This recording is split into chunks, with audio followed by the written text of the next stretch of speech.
Juno was a failed Asian wrestler who worked at a construction site, until one day he fell from a building and time-traveled 30 years back to the day of his wrestling entrance exam. With 25 years of experience trapped in his young body, Juno vowed to rewrite his failure and become the greatest wrestler in history, teaming up with future legends like Sha Cena and Hart to dominate the ring. However, before any of this, at a professional wrestling ring, a guy with an absolutely muscular body shows off some really amazing wrestling moves on the mat that surprises every single person watching him perform. The people in the crowd wonder to themselves about how an Asian professional player is doing these kinds of special moves with so much skill, and they keep thinking about how it is possible that he is just an independent player without any big company support. At that moment, another really massive-looking guy walks into the wrestling ring and says that it has been a pretty long time since someone as crazy and skilled as this wrestler has come around to fight. This whole thing is happening on June 4, 2002, which is the same day when the young boy takes a really important test that might change his entire life forever and completely. Right now, with all the experience and skills of being a 25-year veteran professional wrestler, the big, massive guy decides and makes up his mind to beat up and take down the guy who is standing right in front of him inside the ring. As it turns out, every single person living on this planet has a dream that is pretty close to being a delusion, but in this specific guy's case, his biggest dream happens to be professional wrestling, and ever since he is a young kid growing up. He really wants to stand tall and proud and be loved and respected by everyone as a world champion in the wrestling business. He believes that the fancy appearance is just there for the gimmick and show, the over-the-top and exaggerated acting they perform with all the microphone work in a match where the winner and loser have already been decided and planned out beforehand. From the very start to the very finish, they are all considered to be fake and scripted, but they show and demonstrate all of that hard work with their actual bodies and physical effort.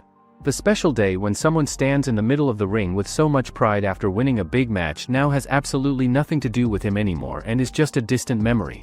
At a busy construction site, some hardworking workers are doing their jobs in a broken down and ruined area where an old geezer asks another worker why his facial expression looks like that, as if he has just seen some kind of scary boogeyman. The other worker asks what a boogeyman is supposed to be or mean, but the old geezer just explains that it is just a simple conversation starter to break the awkward ice between them. Another guy who is working nearby then asks the old geezer what kind of complete and total nonsense he is planning to talk about and discuss now, and he also mentions that he has heard from other people that the guy working with them used to be a professional wrestler a long time ago. The old geezer responds and says that it happened a while ago in the past, and if the guy had just thrown away that prejudice and negative thinking and tried really hard to show the entire world what he truly has inside of him, the world would have definitely recognized him and given him the respect he deserves. While he is kicking the work basket with his foot, the guy's foot suddenly slips on something, and he loses his balance and falls down from the tall building. Unexpectedly, the guy travels back in time. 30 years ago, in 2002, when all of America was in a crisis due to the scorching hot weather, the Korean player lived as an indie player and took photos with other players and fans.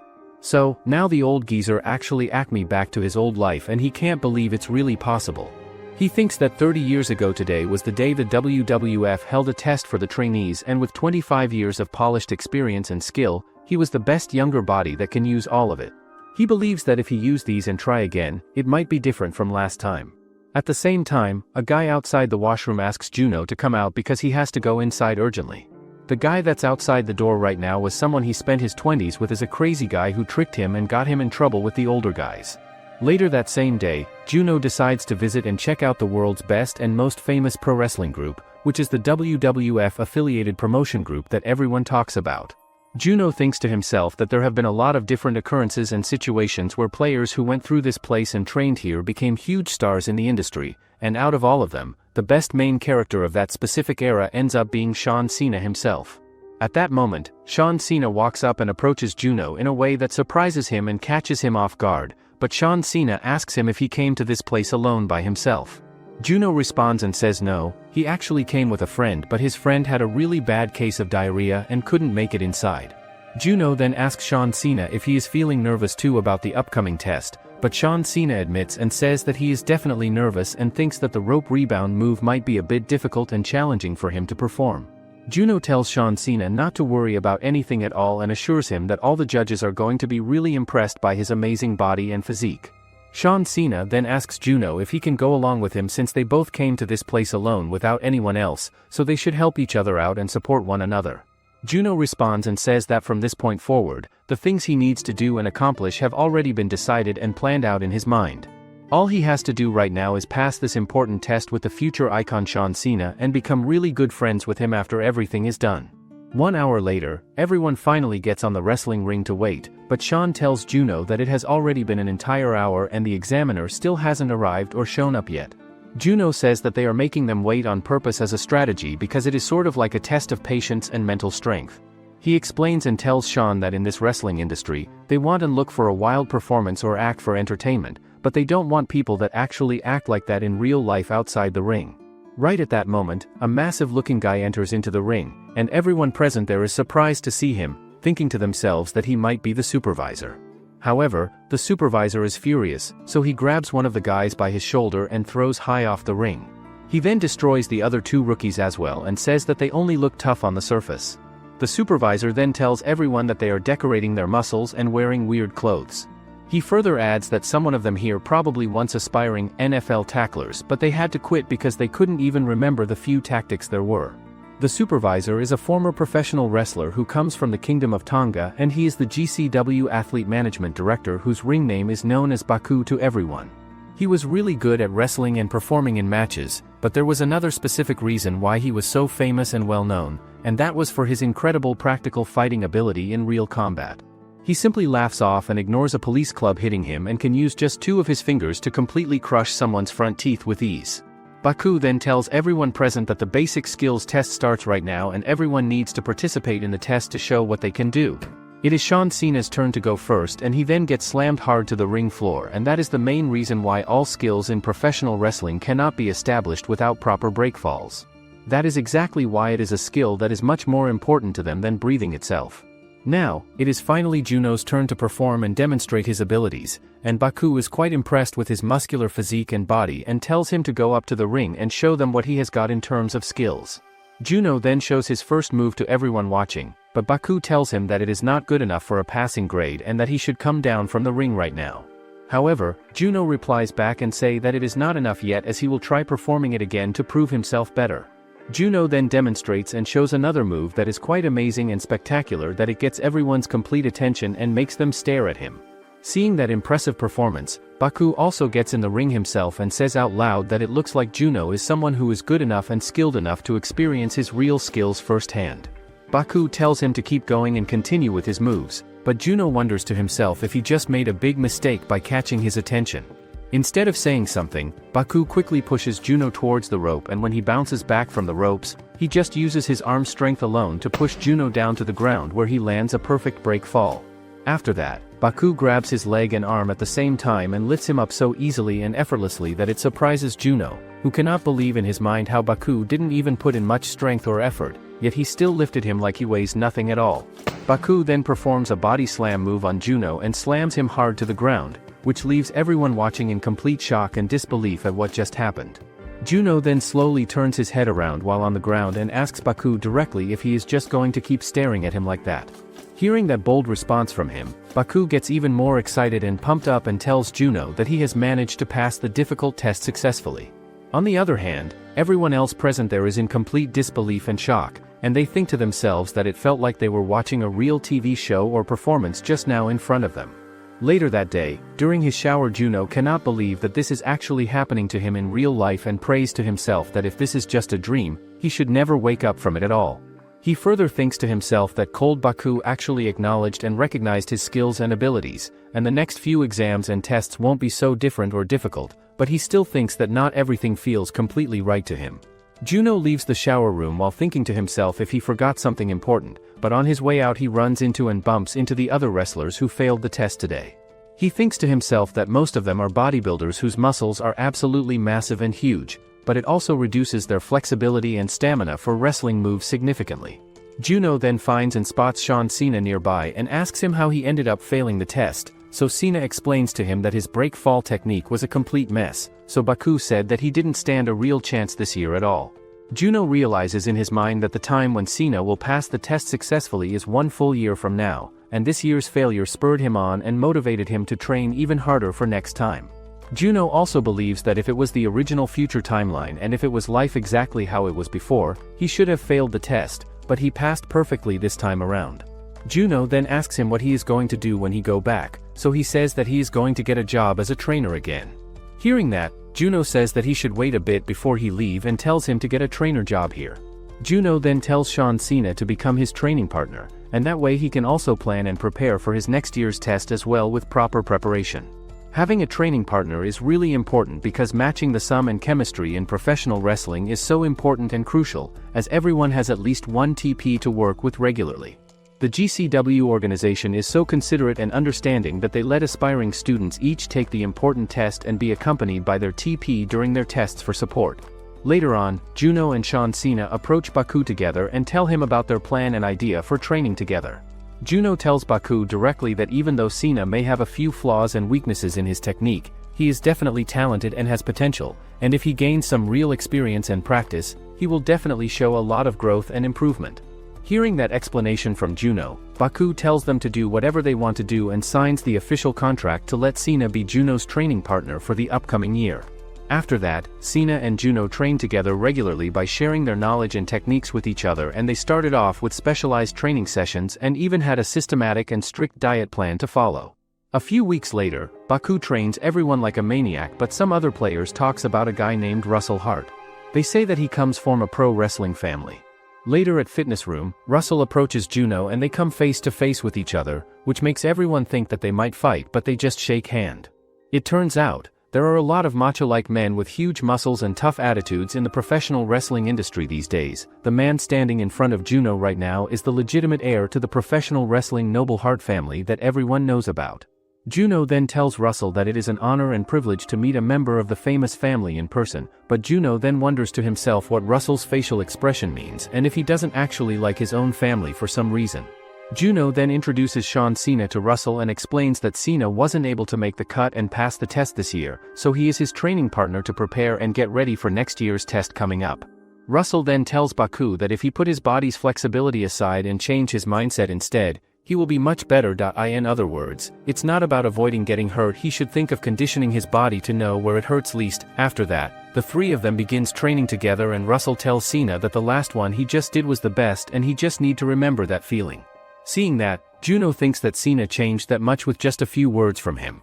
Later that night, Juno tells Cena that it looks like he got a lot better at breakfalls today, but Cena doesn't sound that happy today about it.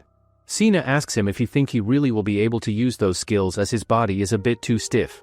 Juno tells him that he would be able to pull through just by using slam skills properly as he is a powerhouse. However, Cena doesn't know or understand what that type is, so Juno explains to him that it is a professional wrestler type and category, and among all of them, the ones who are most similar to him and who show great physical strength are called the powerhouse type. Cena asks Juno about what his own type is, so Juno says and explains that his type is the brawler because they are aggressive fighters who use rough tactics, and it is all because of Russell Hart's influence and help. He explains and tells Cena that for the test's final stage and examination, the applicants will have to battle against each other in matches, and he chose the brawler style to make sure that they would be saved and protected during fights. From that specific day forward, Juno, Sha and Russell all began to share tips and advice with each other about different things like training routines, diet plans and how to organize and create their unique gimmicks and characters. Baku then began to finally acknowledge and recognize Cena's hard work and improvements, and then, some amount of time had passed by when Baku brought some new clothes and outfits and told everyone present to dress up like real wrestlers for their presentations. After that, a guy with glasses takes everyone's interview of every player in the room. Lastly, Juno gives the interview and tells everyone that he wants to be the star of this company, but the guy asks Baku where he found a treasure like Juno in a world like this. 1 full month later, Juno is going against Russell in the wrestling ring for a match, and before even the bell rings to start, Juno quickly jumps in the field and tries to mess with Russell and get in his head. 1 month ago, Russell approaches Baku and asks him why someone like him who is from the famous Hart family is not passing the test successfully. Everyone around them thinks that it is probably difficult for Baku as well, since there isn't really a problem with Russell's gimmick in general, and he can't just suddenly ask him to add something new or different to his character. Baku tells Russell that they should talk about this later because he needs to check the next person and their performance now. After that, Cena enters the room wearing a cap on his head, and he even brought a microphone with him to give a speech and perform. Cena then tells everyone watching that he is a cyborg sent from the future and tells everyone to look at and admire his well-proportioned muscular body and physique. He says out loud that he can destroy his enemies with absolutely no mercy at all, and it was a body that is made specifically for that exact purpose. He tells everyone to listen that they all have trashy and weak bodies, so they are bound to fail in the industry as they are always drinking cola and junk drinks. Baku thinks to himself that it is a special talent called mic work, which is like showcasing themselves to the entire audience by spouting words and trash talk, and making the crowd go wild and crazy to the point where it makes their spirit leave their body completely. Cena was a powerful speaker with natural charisma, and during his prime years, he was an absolute genius at that particular sort of thing and performance. Earlier that day, Juno told Sean to try something that is better for his body and health, as if they want to build a body like that and achieve results, they need to repeat the same exact workout every single day like a cold machine without stopping. Back in the present, Baku excitedly tells Sha Cena that he passed the test successfully, and it seems like he was lucky enough to make a decent gimmick and character for himself. Baku then turns his attention to Russell and asks him if he has anything more to show and demonstrate to everyone, but Russell says that he will go up to the ring as well to perform. Russell then grabs the microphone tightly and loudly tries to say that he is the Hart family something special, but Juno quickly interferes and interrupts him and says out loud that he is actually the Hart family's copycat instead. It turns out that the Hart family's rightful successor, Russell Hart, was special and talented, but not unique or different from others, and after debuting in the WWF organization, he couldn't grow fast enough to match everyone's high expectations, so he got pushed around and ignored during certain fights and events. The main reason for that disappointing result was because of his uncle, Greg Hart, who was already established. He had an uncle with the exact same concept and skills that were far better than his own abilities, so there wouldn't be a good reason for them to keep pushing for Russell, who came after his uncle and lived in his shadow. Juno then asks everyone if he said something wrong, and he just spoke the truth that Russell already knows about. Hearing that, Russell gets furious and tells Juno to stop talking and come up to the ring if he has a problem. Afterward, Juno gets on the stage where Russell asks him if he really thinks that he is just a copycat of his uncle and nothing more, but Juno says back that he is an inferior copy who is bad at imitating him at that level. Cena then yells at Juno loudly, saying that he is being too mean and harsh at this point in the argument. After that heated moment, Juno and Russell continue arguing with each other back and forth, which makes Cena wonder to himself if they are actually acting or being serious, because Juno told him before that he is going to face Russell in the ring for real. Russell then tells Juno directly that he wants to pass on the legacy and tradition of the Harts to the future generation of wrestlers coming up, but Juno says back to him confidently that he will crush that dream of his completely and totally. Hearing that, Russell tells him to set the date and time so they can face each other in the ring. After that intense exchange, Baku tells both of them that their acting performance was absolutely brilliant and convincing to watch. It turns out, they were doing something called a ring segment, which is an act where one or more athletes come into the ring to add more depth and drama to the story, and it is usually done with a thorough script that is planned beforehand. Baku then tells Russell that he passes the test successfully, and with that final performance, the gimmick practice session comes to an end for everyone. After that, the rumor of Juno fighting with Russell went around the entire company and everyone started talking about it. Later on, during the ride, Juno wonders to himself why Russell looks so sad and down, so he wonders if he really feels hurt, even though he knows that it is only an act. Juno then asks Baku where they are all going right now, so Baku tells him that they are going to a mart because after this week's training sessions are done, they are going to get some food and supplies. Juno then says casually that Russell should drink some cocoa or something to feel better, but then, Russell asks him back what kind of cocoa he is talking about exactly. Both of them start joking around with each other playfully. After a while of driving, they finally arrive at the mart where they all notice some bullies beating up a young boy badly. Juno thinks to himself that they won't be involved in this situation if they just report it to the police quietly. But the problem is that Baku really hates these kinds of things happening. Juno stops Baku and tells him that they should just leave it to the cops to handle, but then, he hears a woman crying loudly for help as some thugs try to kill her violently. The woman begs and pleads for mercy for her kids and children, but then, Juno and the others quickly arrive at the scene and beat up the thugs to save her. On the other hand, Baku beats up the other thugs as well. After teaching them a painful lesson, Baku says that people like them who find enjoyment and pleasure out of bullying the weak and defenseless are the absolute worst kind of people. So, if there is one thing these guys are actually useful for, it is the fact that no matter how hard they use their skills and strength on them, they don't have anyone to blame for their injuries. Juno then hears the woman and her children crying desperately for help as her husband is still injured and bleeding badly. The woman then quickly runs to the mart to get some medicine and first aid supplies for him, but Juno looks down at the man's identification card and realizes that he is actually a reporter by profession. He thinks to himself that this might be a great opportunity for them to get some publicity. A few days later, the same reporter visits the gym to meet with Juno and Russell in person, introducing himself politely as Robin Connor to everyone there. The reporter says that in return the favor, he wanted to write an article about them in their newspaper, but GCW General Director says that it's not enough. He tells the reporter to write a professional article about pro wrestling after watching the match, but the reporter asks what he is going to show him. The director says that he should watch Juno and Russell's match as they promised before, but Baku tries to tell him that they have only done gimmick training so far, but the reporter and director both say that it is a perfect opportunity to showcase them. The director then tells Baku to get Juno and Russell ready and prepared as they are going to conduct and film the match in the afternoon today.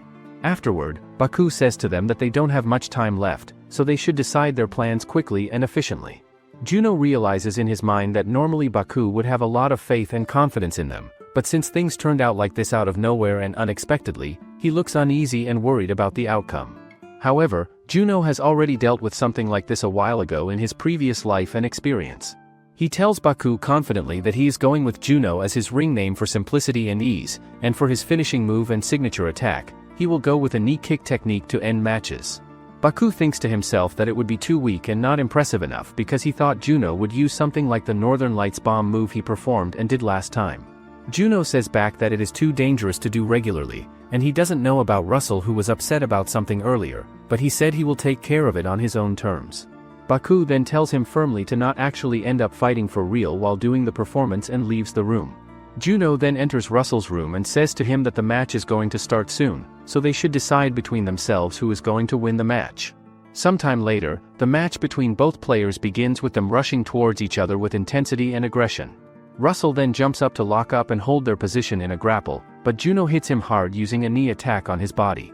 Russell then gets knocked to the ground, so Juno quickly taps him lightly, so that he can get out of the position, but Baku wonders to himself if the match barely started and he is already doing a finishing move this early. A finishing move is the strongest skill used at the end of a match to secure victory, just like the name indicates clearly. Russell then manages to grab the rope desperately, so the referee tells Juno to break him free and let go of the hold. Everyone watching then wonders and thinks that Russell got hit by a strong move, and it really looks like he is struggling to break free from the pain. Juno then tells Russell quietly that he is going to let it slide this one time, but they should try performing it again properly. Meanwhile, Baku thinks to himself about the Elite Family heir, Russell, and the Backstreet veteran fighter, Juno, competing against each other. He felt that way the first time he saw them both perform, but he didn't understand why exactly, and as expected, no matter who wins this match, it is a satisfactory match concept for everyone. Russell and Juno once again charge at each other aggressively, holding each other's necks tightly, and everyone thinks to themselves that even from the side angle, Russell's build looks really good and impressive, so he is on the favorable side to win. The umpire then restrains both of them physically and says out loud that it is a foul against the rules. However, the umpire's restraint caused Russell to lose his momentum and timing completely, creating an opening for Juno, who kicks him right on his face with tremendous force. After that powerful and brutal strike, Juno keeps on hitting Russell like a complete maniac without stopping at all, and in the end, he performs a vertical suplex move that scares and shocks the reporter, who is watching nervously. Russell then falls hard on the ground with impact, and Juno doesn't even stop there as he keeps on kicking and hitting Russell repeatedly without any mercy. Seeing that violent display, everyone watching is stunned and shocked, and thinks that this is a harsh rebuke towards the arrogant bad guy who doesn't know when to stop attacking, and towards the athlete who can do nothing but suffer. They feel a sense of pity and sympathy. However, Russell doesn't give up that easily as he grabs Juno's leg tightly and smashes him on the ground with his remaining strength. Afterward, Russell attacks aggressively, but Juno dodges the move and pulls Russell down to the ground with a counter. Juno then manages to get away from there and create some distance, but Russell kicks him hard on his knee joint and then hits him on his head with force. Seeing that tactical move, Baku thinks to himself that this match was Russell's overwhelming victory so far, so he wonders if Russell kicked intentionally on Juno's leg to show how on guard he is about Juno's dangerous knee kick finishing move. He thinks to himself that Russell knows how to target the weak points of his opponent strategically, and compared to his uncle who seeks fairness in matches, Russell gives off a totally different vibe and fighting style. Russell then manages to use his special move successfully and hits Juno's head hard to the ground with impact. Juno then quickly hits Russell's face with a strike and escapes from the lock and submission hold. After that moment, he charges at Russell to hit him with another attack, but Russell just kicks him hard on his face to counter. Russell then throws Juno to the ground forcefully and uses a sharpshooter technique on his leg, which makes Juno scream loudly like a child without a toy or a game. The umpire then asks Juno directly if he is going to surrender and give up against the Hart family's ultimate move and submission hold, but Juno wonders to himself if he should forfeit here or if he should hold out and continue fighting. The crowd starts cheering loudly for Russell and supporting him enthusiastically, and Baku thinks to himself that even though it is just a rookies match between beginners, he wonders what could happen next because it is unpredictable and exciting. However, Juno grabs Russell's leg with determination and strength, and throws him on the ground with tremendous force, and then, he quickly does a powerful knee strike directly on his face to finish him off completely. Juno then throws Russell down hard on the ground one more time and does a finishing move successfully, and he manages to win the match against him. Later on, Baku asks Juno seriously if he really hurt his legs during the match, but Juno says back that it was just to sell the act and make it look realistic, but Baku starts laughing out loud and asks who does something crazy like that in a match like this, as they should not do something like this when they haven't even signed a contract yet with the company. Just then, Russell also enters the locker room behind them, and both of them hugged each other warmly, saying they did their absolute best today and performed well. A guy then informs Russell and Juno to come outside quickly as the director is calling them urgently. The current director of GCW and a professional wrestler in the 1970s era, Harley Lacey, after his retirement from active competition, he has been training juniors here at the gym while enjoying his old age peacefully. The director tells Juno and Russell that they did a great job and performed wonderfully, but Juno thinks to himself that it is a scene he never would have dreamed of happening in his past life. In the past at WWF, GCW and everywhere else he competed, he was a complete loser and failure, but now he is completely victorious in every single way possible. The reporter then tells them that he enjoyed watching the match very much, but he asks them that if kids and children were to watch this match, what lesson they would learn from it exactly. He explains to them that when people hear the word pro wrestling mentioned, the first things they think of are violent and dangerous actions and images. Juno then replies thoughtfully that the end goal in pro wrestling is always for the good side to win eventually. He further adds that he might have won, but people will expect Russell, who's upright and righteous, to defeat evil, and pro wrestling is a dangerous sport, but that makes it more engaging. Shortly after the intense match, the number of aspirants kept decreasing steadily over time, and then there were only 4 people left remaining: Juno and Russell, Sha Cena, and Eddie. Later on, Baku tells Juno that from now on, he will officially sign a contract with GCW to train professionally, and he is going to train him with the intention and goal of making him the future WWF World Champion someday. Baku then shows the official contract to him and tells Juno to write down the amount he wants as a down payment for signing. Juno at first writes down $100 billion as a joke, but Baku just tears the paper up immediately, so he begs him desperately to make the down payment $20,000 instead. Baku tells Juno to write down $30,000 as the amount because he thinks that he has twice more talent than Samoa Joe does. Baku then shows him a really nice article that the reporter wrote about them and their match. The guys are surprised by the news that they are going to be performing on a TV show, and Baku says gloomily that they are already sufficiently prepared for this kind of thing. Juno thinks to himself that they still need to study for at least 6 months before they are ready, so how come they are being called to appear on television right now out of nowhere? Baku gloomily replies that most likely there is a call to the television from someone above, and he demands that the guys do not talk too much at the show when they appear. After the last fight with Russell, the performance in the show can be considered as a full-fledged debut for them, but it is really strange that beginners can get into the real ring so quickly like this.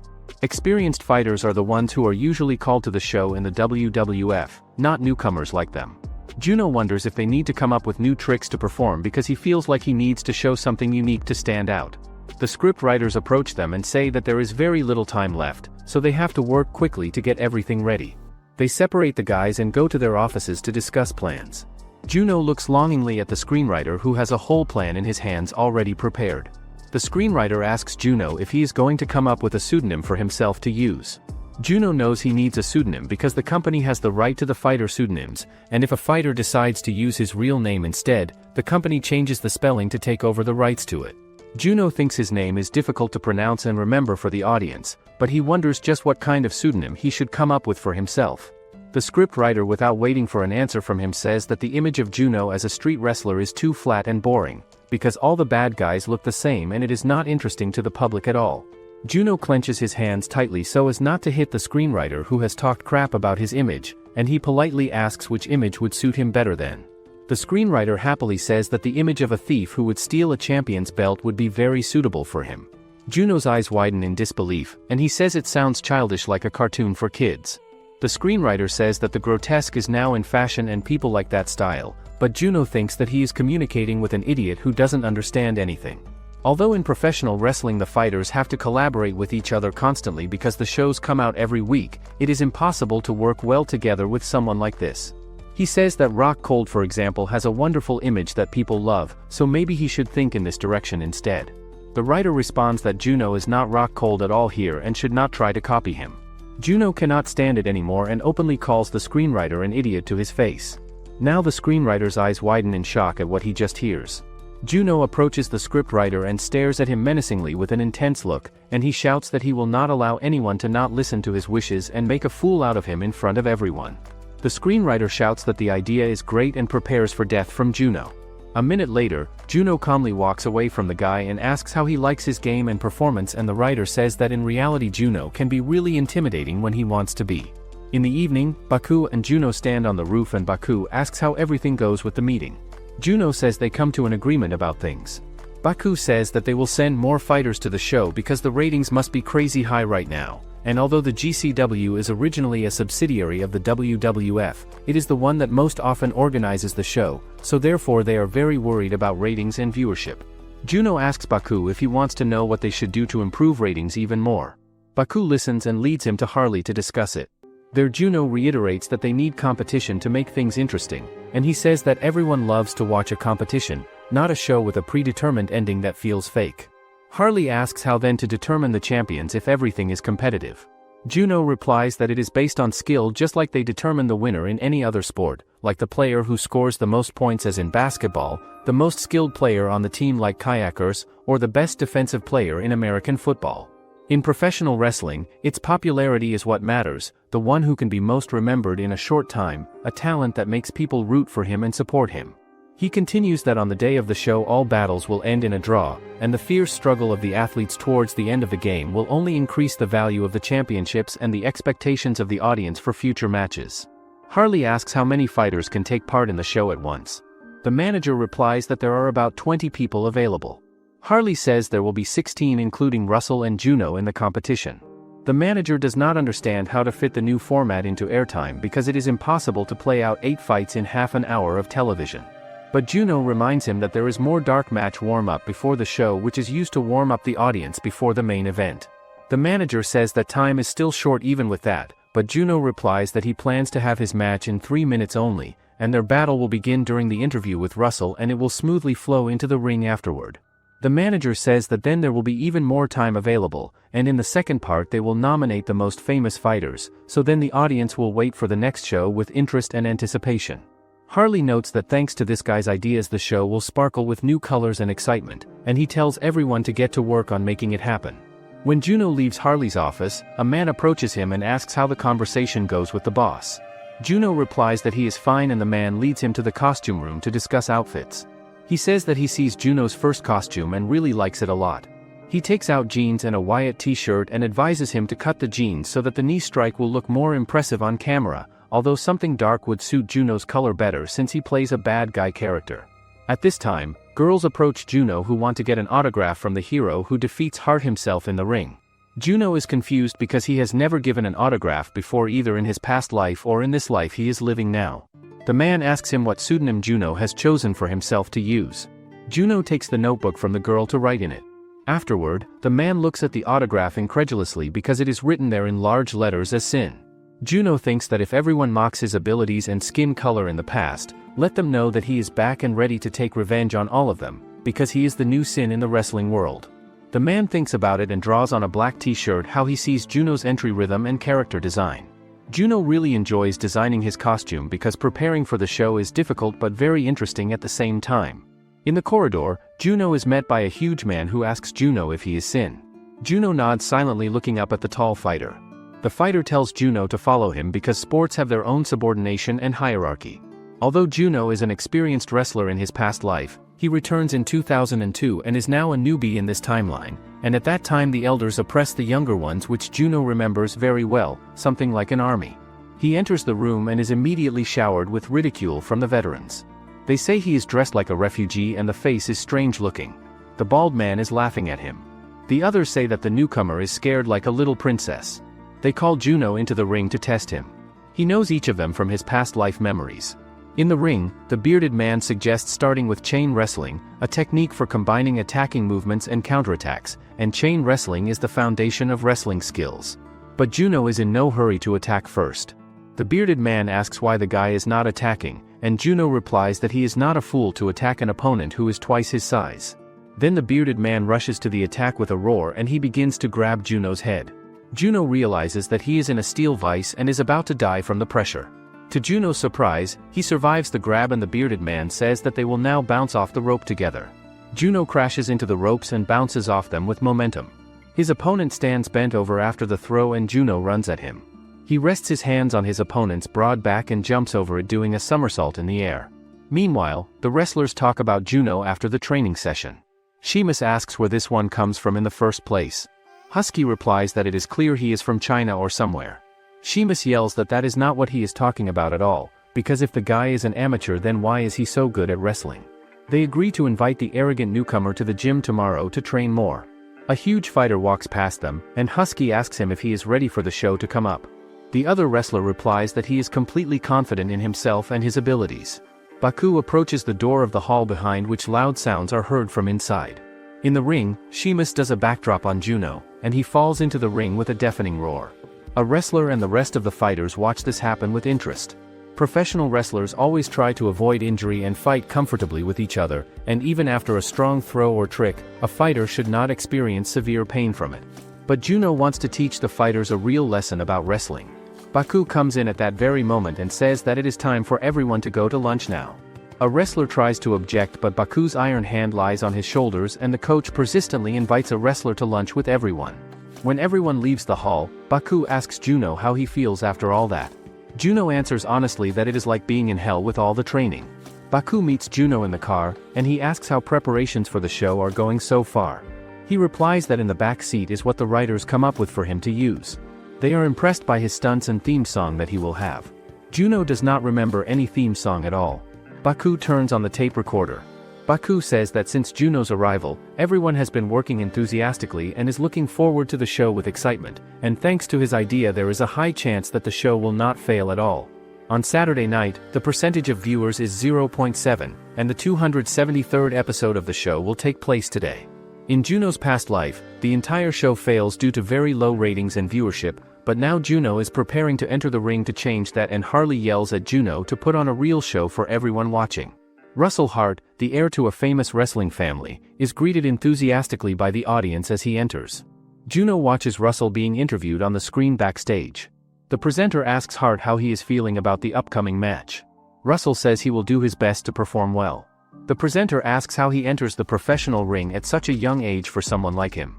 Russell replies that he is following in the footsteps of his father and uncle who wrestled before. At this time, Juno appears in front of the cameras and says that this will not work, and why did they not tell him that there would be an interview, or can only elite sons count on getting one? The host, confused, says that Juno's interview is scheduled next after Russell. Juno approaches the girl threateningly and says that he half thinks that she does not care about him at all. Russell shouts at Juno to stop being a bully to her, and as he stands between the girl and Juno, he demands that Juno apologize to the presenter right now. Juno says what will happen if he does not apologize to her. Russell advises Juno not to test his patience.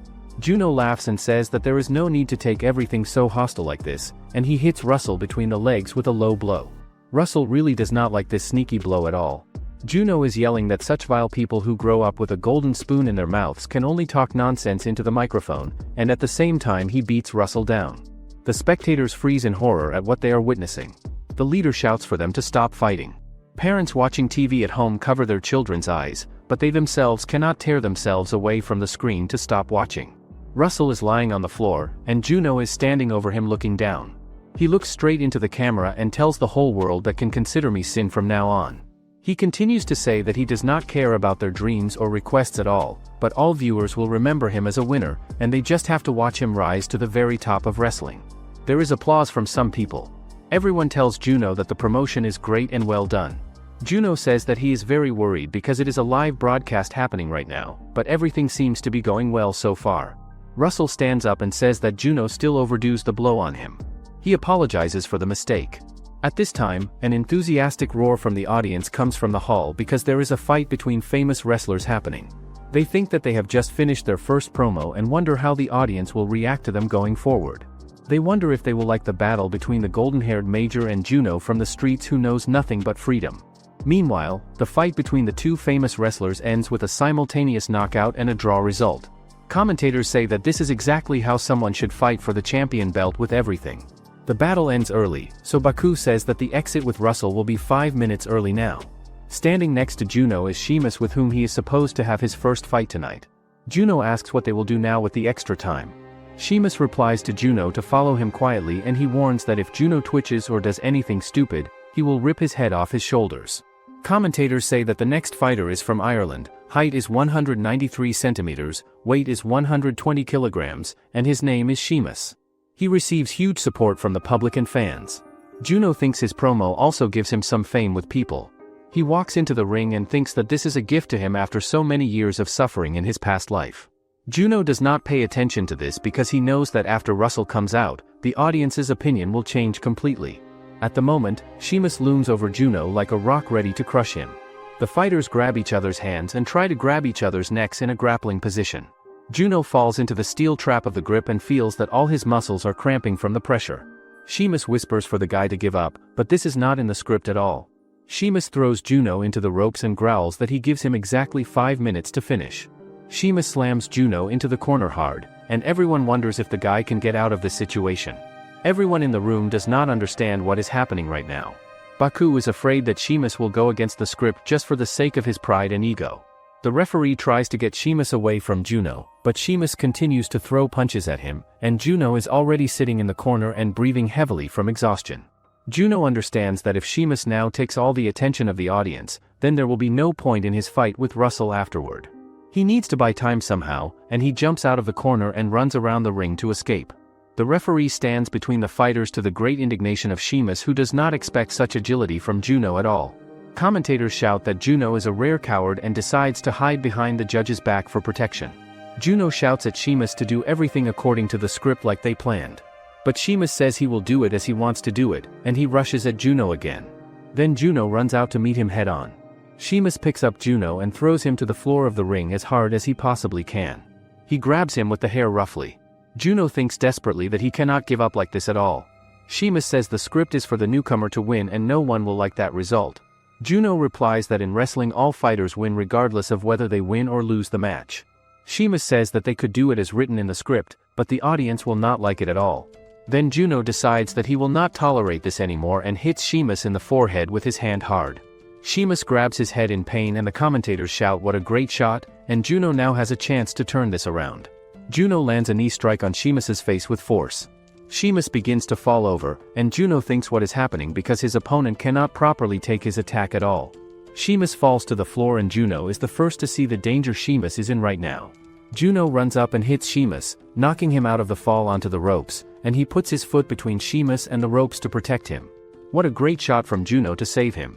Sheamus is lying on the floor and he raises his head and realizes that he almost dies just now, and then he focuses his gaze and sees Juno's middle finger in front of him. Juno says that they must play by the rules because they have rehearsed all the movements, and now every attack can be fatal to someone.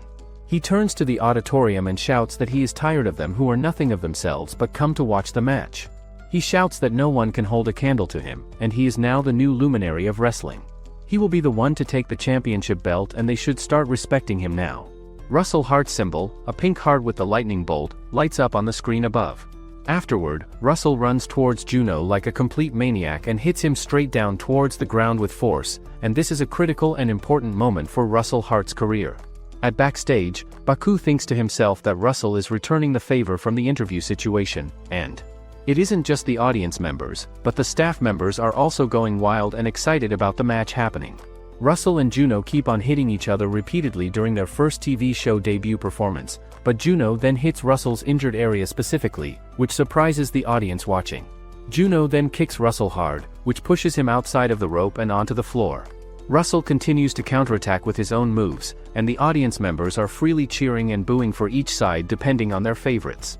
Russell and Juno continue fighting with each other intensely and head towards the exit door, but the audience doesn't care about the location change at all as they are totally focused on the exciting fight. On the other hand, the director asks Baku where he is going right now, so Baku replies back that he was a bit worried about how Sheamus was doing after the event. The director quickly figures out and realizes that he is just worried about Juno and Russell instead, so he tells him to go the other way and meet him there. He also adds that he shouldn't spoil them too much with attention and asks if Juno is his son or something because he is taking care of him way too much lately. Later on, Baku asks Russell and Juno what they would have done if the audience saw them fighting for real like that. Baku then tells them both to go rest inside the locker room and says that Russell had a perfect break in performance, and Juno looked like he was struggling a bit at the beginning of the match. Just then, Sheamus arrives and Juno asks him if he is alright because he might have kicked him too hard, but Baku gets furious at him. Juno explains that it was all part of the story as Sheamus fell over by mistake because he kicked him too hard. After that, Baku leaves the room, telling that he has a meeting to catch up and they should just be careful next time. Sheamus then asks Juno why he covered up for him like that, but Juno says back that they are now even with him kicking him with this move. The show ended perfectly and successfully, and the theme was the 16th round of the GCW Championship Tournament, and all 8 matches with different methods ending with a draw became a hot topic of discussion. But the most talked about thing was the outlaw that came looking for GCW and his opponent, the descendant of an elite family, and their developing story. At the GCW meeting room, Baku tells the director excitedly that this week's rating is 1% overall and local newspaper, magazines, and the internet, all the attention was focused on them and their performance. The director tells Baku to encourage the players and boost their morale, and they should have a barbecue party during the weekend to celebrate. Meanwhile, Juno and Sha Cena are having their flexibility training, but Sean is struggling at it as usual. Just then, Sheamus knocks on their door and when Juno opens it, he gets shocked to see him. Sheamus says that they are training the day after the match, which is quite consistent, but he wants to borrow some of his time. Later on, Baku and the others also arrive to ask about Juno and his whereabouts, but Sha Cena tells them that Sheamus came to get Juno a while back already. On the other hand, Juno wonders to himself what kind of trouble Sheamus is going to cause now with him. Sheamus thanks him sincerely for saving his life back there, but Juno gets surprised by this gratitude, so Sheamus explains that the way he got the audience to shout and cheer was really good too, and there is no pro wrestler who wouldn't acknowledge that skill after seeing it performed. Sheamus then says to him that from now on, he can tell him if he has any issues or problems and he will be sure to help him with them. Just then, Baku shows up suddenly and gets furious at Sheamus and tells him to stop messing around with Juno right now. Baku tells Juno that they need to talk about his contract details, and they have got lots of other things to discuss as well today. Later on, the screenplay leader named Pocky introduces himself properly to Juno, saying that they are going to work together from now on. Pocky asks Juno if he had a fresh new idea like last time during the match, but Juno wonders to himself if he is trying to ask for screenplay suggestions from an athlete like him. He asks himself why he would do this, as if he ends up leaving that creative responsibility to him, he will be the one in trouble instead of Pocky. It turns out, the screenplay is the crux of pro wrestling that determines a wrestler's entire life and career path. So, if there is a wrestler involved in making the script and storylines, the other wrestler's relationship with them could turn sour and become problematic. Baku then adds that Pocky just wants to hear a suggestion from him even though Baku doesn't feel comfortable with this situation as well, but it is undeniable that the last show was an amazing one that worked well. Juno then tells his suggestion to both of them clearly and says that it would be better for wrestler Ashley to win this championship tournament. However, Pocky asks if the people won't be annoyed if a heel becomes champion again, but Juno says that he can make a turn face happen, which means it's a situation where the heel becomes a babyface. Later on, Pocky wonders to himself what if he makes Ashley persistently fight for the champion title rather than making him a guy who just wants to win easily. He then plans carefully that he will write out a surprise attack scene to make it a turn face moment, and the main point is to get rid of any type of foul play or cheating. From that specific day forward, everyone starts working hard and training seriously, but Juno notices a guy joking around in the gym area, which makes him laugh quietly. He thinks to himself that the guy has a simple, poseless appearance and a bulky body that doesn't seem to last long for a pro wrestler career, and he is a person who didn't seem to stand a chance at all, but he is showing up with an unprecedented gimmick that no one expected to see. Juno then approaches Sheamus nearby and asks him if he could ask Husky to help him with exercises and training, but it turns out, Husky overhears his own name being mentioned and asks Juno directly if he thinks he is that easy to convince. Husky then asks Juno why he is looking for him specifically, so Juno tells him that he concluded that he could learn something valuable by watching him train. Husky then shows the expression that he accepts his offer willingly, which surprises Juno as he never thought he would be more accepting and agreeable. Husky then takes Juno to the ring immediately, and Juno thinks to himself that people are bound to get better at anything if they continue to do it consistently, but Husky never improved until he retired from wrestling. Later that same day, Juno and Husky visit a bar together where Husky impresses all the girls there with his weird humor, but Juno thinks to himself that he comes to the pub after training sessions, which shows that he didn't put in any serious effort. Husky isn't the only one like that, as all of the customers here are GCW seniors and veterans. He thinks that out of them all, the only people who went up to the main WWF are Husky and him. Juno then asks Husky how long he have been at the GCW, so he says that it's been around 5 years.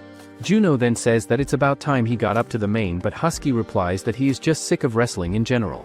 Husky then shows him a newspaper article that there has been traces of a Sasquatch in the Blue Ridge Mountains, so he was planning on going on a vacation there soon. Hearing that, Juno realizes that Husky was able to gain popularity quickly in the main with that kind of gimmick thanks to that odd hobby of his, but all that happened after he went up to the main.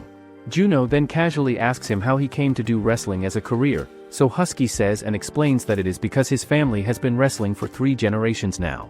Juno promises to himself silently that he will make Husky get a new gimmick in this tournament no matter what happens. The next day, Juno beats Sheamus in the match and advances to the round of 16 successfully, and it turns out, the audience members are 2 times more compared to last time's show. After the match, Juno thanks Sheamus sincerely because he was a great help during this match and made it exciting. Juno then realizes to himself that the way this time period flows is different from when he was a producer in his past life, and now, he needs to find that subtle difference between which part of a player that the audience boos and cheers for specifically. Later on, Juno approaches Husky and asks him if he can make an interesting gimmick together, but Husky tries to tell him that he doesn't like wrestling that much. However, Juno tells him that he does like wrestling, and just because it is better than pizza delivery jobs, he would have stayed here for 5 years working. Hearing that, Husky tells him that they should make an interesting gimmick then and give it a try. After that, Baku tells Juno that no matter how good the gimmick is, but if he suddenly changes it without warning, the audience won't be able to understand it properly. Baku then tells him that they can do that gimmick change starting from the next match instead, and explains that the director saw it first in a meeting and approved it officially. Later on, the director tells everyone that the quarterfinals are going to be separated into 2 matches, with the first match and lastly, the broadcast's main event is Juno and Russell's ring segment for the audience to watch. Juno then gives the announcement in the ring with his boring jokes and commentary style. He even makes fun of Russell directly, saying he thinks he is from a royal family when all he did was live off of his mom in her house growing up. Just then, Russell enters the ring and says back that this is all Juno could do as a performer, as he is only popular because of his nasty words and insults. Both of them then try to fight each other physically, but Husky interrupts and say that no matter who wins between them, he will end up smashing them into pieces in the semifinals match. However, the audience starts booing at Husky, asking who is this fatty. Husky then says that he doesn't know where the hell they all are from, but this is the GCW and it's not a place where they can mess around like this. Earlier, the director told everyone that in the middle of Russell and Juno's segment, Husky will break in and ruin the mood. Moreover, while Russell leaves, Juno need to attack him, and it's not just to showcase the brutality of Juno's character, but they are also giving Husky a chance to switch up his gimmick. Back in present, the audience starts cheering for Russell and Juno, saying they both should beat up Husky. Juno then tells Russell that he is going to back off as Husky made him lose his energy, and asks him if they can go on with the quarterfinals next week. After that, Russell and Juno exit the ring. That surprises the audience. However, Juno suddenly runs back to the ring and gives Husky a surprise attack without any warning. It turns out, there is blood coming out from Husky's head after the attack, so the umpire stops Juno immediately and then, he leaves the ring area. Later on, the director asks Juno what made him do that dangerous move, so Juno says that he did it purposely because the audience was way too violent and he thought it would be necessary to act even more brutal to get the intended reaction from the audience members. Hearing that, the director gets furious and asks Juno who told him to make it so extreme and bloody like that. Juno also realizes that going against the script really is wrong, as Husky bled a lot from the attack. Husky then enters the room after the director leaves and thanks Juno because of him he had a cool scene and he never expected that him getting hurt could be a good thing for once. A week later at the GCW Thunder Ring, Russell uses his sharpshooter move on Juno, but he tries his best to stretch out his hand and instead of taping it out, he grabs Russell's leg and hits him with a new kick on the face. In the end, Juno manages to win the match, but he thinks that he is not the main star for today even though it was a great match. The next day, all the wrestlers hear some news on the radio about Baku and also Juno, who became rivals with a member of the famous Hart family. Juno thinks that in his previous life, he wasn't even mentioned let alone praised, and right now, he is the center of attention in the GCW. The entire wrestling newsletter, a radio show hosted by people who have published columns or news stories about professional wrestling. When the broadcast aired, the response was overwhelming. The viewer count easily went over 1,000. The broadcaster, who expected it to blow up, replayed the show multiple times. After that, different media showed their interest as Baku tried to teach cooler and safer methods in order to carry out a match with even a little less risk. The next week, Juno gets back on the ring and starts making fun of others like usual. He also announced that he will totally obliterate Broken Wyatt next week. Just then, Husky enters the ring and starts beating up Juno and says that next week, he will make sure Juno will be the one to lose. After the match, everyone tells Juno that he did a good job as they are getting insane reactions, but then, Husky approaches Juno, asking why he looks stunned. Husky looks around and realizes that his father is actually in the room. Husky's father was a stern man who forced his ideals on him harshly and laughed at his dreams and aspirations. When Husky was young, his father burned all his books and other items about cryptids and mysterious creatures, and from that point on, Husky began to hate his father deeply, but he became a wrestler because he couldn't stand his father's constant pestering and pressure. Baku then tells Juno that he could see that Husky wasn't able to properly work as a wrestler because of the ongoing feud with his father, but Juno hopes that this issue will be resolved well somehow. Juno thinks to himself that in the end, Husky is a son who wanted to be acknowledged by his father badly, and if only they had a chance to admit their wrongs and reconcile with each other peacefully. Juno then asks Baku why he chose Husky to train, but Baku says simply that it is because he saw his natural talent clearly. Juno then realizes that Husky may have pretended to not care about the feud with his father till now, but he can't help but like his shining talent and potential. 2 weeks later, Juno lost to Husky in the semifinals as planned by the script, and Husky became the champion for successfully creating a new gimmick and character. After that, the players who had gained momentum showed their individuality and unique styles, and the overall quality of the show began to increase significantly and improve. The commentators talk about how good Juno is despite him losing the match recently, but then, they also talk about Russell's performance and skills too. The next day, Juno talks about Greg Hart in the ring and says that he is an expert at punishment moves, a hero, and a master of 7 different skills. He is an extraordinary technician with a record of 7 world championship wins under his belt, and even though he didn't play a huge part in the wrestling of his generation overall, people still consider him the leader of this wrestling generation today. Juno then says boldly that Greg should retire quickly and just go watch an ice hockey game with his nephew instead of wrestling anymore. Juno keeps on insulting Russell repeatedly, which makes the audience hate him even more and boo louder, but then, Russell enters the ring angrily, saying he doesn't mind him insulting him personally. He further tells Juno directly that he won't stand him insulting a hero who is acknowledged by their entire generation of wrestlers. Juno then tells him that it won't be the same as last time they fought, but Juno asks him what if he doesn't want to fight with him anymore today at all. However, Russell says back that he will crush that knee of his completely and destroy it, and Juno finds it amazing and perfect, so the match between Russell and he became a success once more with the audience members. Now, everyone watching has the same reaction and wonders curiously if Russell will really break Juno's knee during the match. Curiosity as well as expectations led to people purchasing tickets in large numbers, and so, the tickets for GCW Thunder were sold out daily, and due to increased sales, GCW decided on a new policy for the future. The next day, Baku shows Juno the new t-shirt merchandise and tells him that from the sales, his profit is going to be around half of 1%, which means he gets approximately 6 cents for every single shirt that gets sold. Baku then asks him if he feels unhappy about this deal and questions if he wants to take care of his own promotional work instead, which makes Juno react with a lot of surprise. Baku then explains to him that he needs to actually wear and try out the t-shirt himself before their next match that is coming up the following week. Later on, Juno promotes the t-shirt merchandise during a media interview by explaining how this specific t-shirt represents and shows exactly what Russell sees and thinks about whenever he looks at him.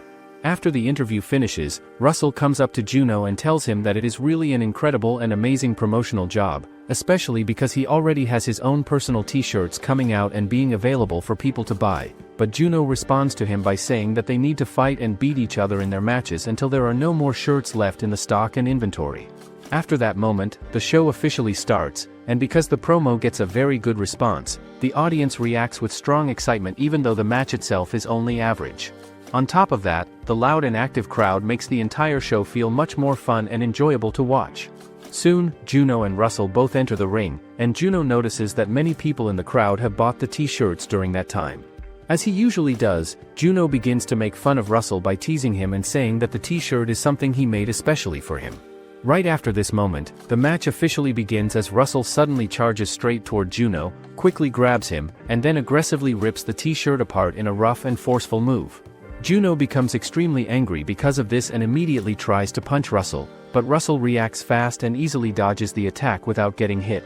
Russell then strikes Juno in return and the hit is strong enough to knock Juno down onto the ground, making it clear that Juno cannot stand up properly because of the sudden attack. Russell slowly walks closer to Juno and then delivers a hard strike directly to his knee, making the damage even worse. After that, Russell grabs Juno from above and forcefully slams him onto the ground by using a Dominator move. At this stage, everyone watching the match clearly understands that Russell is fully focusing his attacks on Juno's knees and is doing it on purpose to weaken him. After that, Russell uses a submission move by placing Juno into a tight chin lock, holding him down and staying in full control of the situation. The audience is unable to stay calm while watching this intense and long-awaited moment, and because of the excitement they have been building up for so long, they begin cheering loudly. Juno then manages to break free by poking Russell in the eye, creating a small opening for himself, but just as he tries to launch a counterattack, he loses his balance due to the constant damage done to his knees earlier. At that moment, Russell strikes again by kicking him once more and immediately follows up by using his finishing move, the sharpshooter. In the end, Juno taps the ground to give up, which officially makes Russell the winner of the match. The following day, it is time for the second match between Russell and Juno, and as soon as the bell rings, Russell immediately begins tearing apart Juno's t-shirt. Russell becomes so concentrated on attacking and hitting Juno's knee repeatedly that he actually ends up breaking his knee for real, which gets everyone in the audience really excited. To finish the match, Russell performs his signature finishing move called the sharpshooter, which puts so much pressure on Juno that it causes him to tap out from the match. Russell shows that he is just as skilled and experienced as his uncle was, but the fact that he is able to get the crowd this hyped up and energized is just truly amazing. Later on, Juno storms into and barges through the director's room and tells him directly that he wants to have a rematch against Russell. However, the director responds by saying that he has already managed to win against Russell once before, so he questions why he would want to fight him again in another match. Juno gets furious and says that the director can wear couple clothing with Russell and dance in front of the audience if he wants, but then the second match between Russell and Juno is announced. However, the second round finishes with both of them getting a tie, but the really important thing is actually the pay-per-view event, because that is where Russell and Juno are going to have their final match against each other. About a week earlier, the crowd begins cheering loudly for Russell, and it is completely Juno's fault because he made a comment saying that Russell's costume looked like something an amateur would wear. Juno starts thinking to himself that if this situation keeps continuing like this, then the image and reputation that they spent such a long time building and creating for Russell might completely fall apart and get ruined. Baku then turns to the director and asks him if he has any kind of plan to fix this problem, but the director simply responds by saying that they should just play a commercial break instead, so Juno steps in and interrupts by saying that he actually has a plan of his own. Juno then goes over to the sound team leader and tells him to turn on and play music whenever Russell begins talking again. Afterward, Juno also enters into the ring, saying that Russell appears so sad and downcast because everyone else is having such a good time and enjoying themselves. The audience then begins cheering loudly for Juno, which is really quite surprising and unexpected since they never actually liked him or supported him in the first place. Russell tells him that putting on those clothes so quickly and dancing around is not something that some amateur does, and he explains that the outfit he is currently wearing is actually a battle costume that is meant for fighting and competing. Russell then tells Juno directly that if he is really so worried and concerned about using his knees during their matches, he should at least put on and wear his knee pads for protection, but if he chooses not to wear them, then he can come up here into the ring and prove to everyone that he is not a coward or someone who is scared. Hearing that, Juno becomes furious, so he quickly turns around and heads back to the backstage area where crew members start cheering for Juno to do such a good job with his performance. Later on, Baku tells Russell directly that it is not a good idea at all for him to make a complete fool out of his character like that, and everyone who is present in the room believes and thinks that it is all thanks to Juno going out there and covering for them. Juno knows something for sure and certain, which is that the cheers that Russell has been receiving and getting up until this point was actually because the audience wanted to see defiance and resistance against him since he plays a villain character. He thinks to himself that Russell was not really acknowledged or recognized as a hero in his own right, and if that is actually the case and true, then the thing that Russell really needs to worry and be concerned about is not his good guy image and reputation. Baku then says that as they continue moving forward, they really should tone down how much they are tearing down each other's image with their actions, and they will make sure to stick to following the script. Juno then tells Baku that he actually has a favor that he wants to ask him, and that favor is that he wants to do hard-hitting and real physical contact in their next week's match. Soon the matches keep continuing, and a good professional wrestler never puts in their complete full effort in every single situation they are in, and since it is a job where they constantly throw their body around and get hit by their opponents, when things go too far overboard, the end result is never anything good or positive. During the actual match, Juno and Russell are really hitting each other extremely hard with full force, which really surprises and shocks the audience watching them. Russell pushes Juno with great strength into the pole, which ends up causing Juno to start bleeding from the impact of hitting it. Russell then runs directly and straight towards Juno with the intention to hit him hard, but Juno quickly and swiftly dodges out of his way and uses his German suplex wrestling move to slam Russell down hard onto the ground. Juno does not give up that easily at all, as he quickly charges forward towards Russell with speed and kicks him directly on his face with force. Both of them are now bleeding really badly from their injuries, which get the audience extremely excited and pumped up. They start cheering loudly for both of them with enthusiasm. The match keeps continuing with both of them charging directly towards each other with full energy, but Juno ends up getting easily taken down and defeated by Russell's strength. He then grabs onto Juno's legs firmly and tries to perform his signature sharpshooter finishing move on him. It is now the last-minute situation of the entire match, which means there is a whole lot of importance in having a submission move happen, and everyone watching starts wondering if Juno will somehow manage to escape this dangerous move. The referee then starts counting, but Juno suddenly grabs him with his hands and throws him directly towards Russell with all his strength. Due to all of Juno's rule-breaking fouls during the match finally ends and the audience immediately starts booing. After the fight, Juno and Russell both go together to the nurse's office to get proper treatment, but the nurse asks Juno how many times he has been cut during matches. Juno responds by saying that if he ever decides to quit wrestling completely, he will go back to his hometown and start working in butchery as a job. Russell, who is also getting his wounds treated, tells Juno that he should eat something soon because if his stomach ends up making growling noises into the microphone later on, it is definitely going to cause problems for everyone. Russell then says to him that it really looks like he did a very good job with his performance today, but Juno responds by saying that it should be completely obvious by looking at the reaction of the crowd. Baku then walks into the room and tells both of them to hurry up as quickly as possible because they really need to end the match soon. Sometime later, Juno and Russell once again make their way back to the ring, where Russell immediately starts making fun of Juno and mocking him on the microphone like he usually does. Juno then notices and observes that the audience is now completely in control of Russell's movements and actions, as they even stopped and paused at his move, which clearly shows and proves that his acting skills and performance have really improved a lot. The atmosphere and feeling between Russell and Juno is now completely different from how it was before, as during all the continued fights they had together, they slowly began to acknowledge each other as worthy opponents. However, Juno has committed and done a lot of rule-breaking fouls during their matches, which is something that actually happens quite often in the professional wrestling world. After the fight, the pay-per-view part was added in properly at the end, like skill training, physical training, promo filming and bunch of other things.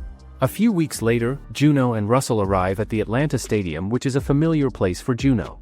He stayed in GCW for a really long while during his past life, and he also had some pay-per-view matches to compete in, although all of them were just side roles. However, the situation is completely different now because with the opportunity and chance that he never had in his previous life, he is now playing a main role and starring position. Russell and Juno then walk into and enter the building, which is actually extremely huge and massive in size, but Juno says that since it is a WWF main show and event, this much size and scale should definitely be expected and normal. Juno tries to encourage Russell by saying to him that he is truly the best wrestler in the entire world, but Russell asks him if it is really okay and fine to go with the ending that they planned together.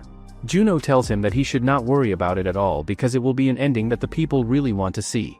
According to Juno, this pay-per-view match will have a completely different ending compared to the two previous matches they already had. Bobby tries to turn the truck over with all his strength, and he succeeds as all his muscles are tense and working hard. Bobby Lashley is confident that he is going to become a champion soon. Husky approaches him in his new stage image that he is working on. All of this is being broadcast on the screen. And people cannot believe that Bobby really does it. The heir to a great family is now making his mark. Russell appears on the screen with angel wings on his back, and Juno is surrounded by hellfire flames all around him.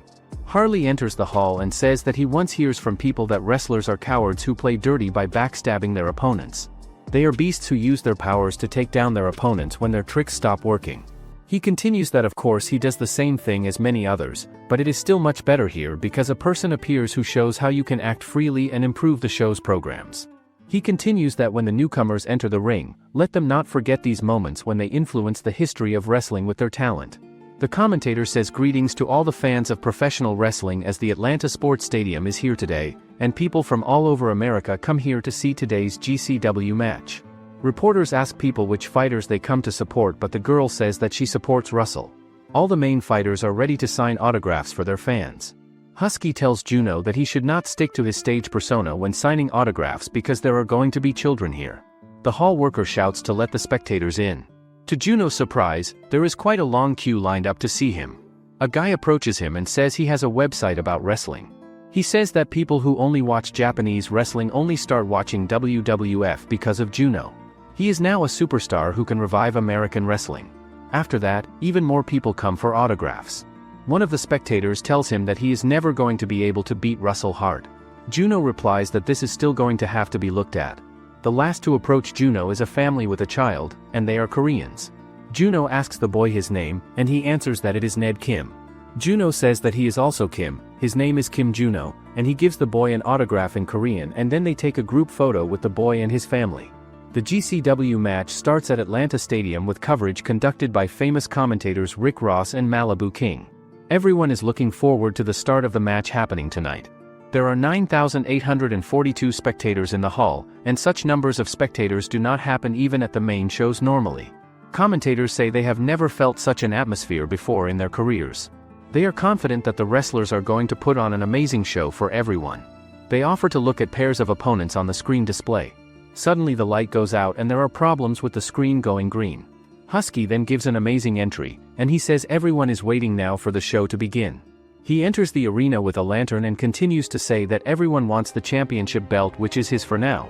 But he is not like everyone else who is just talking about it. He only shows what is worthwhile. And he turns to Bobby, inviting him to come and pick up the champion belt if he does not chicken out.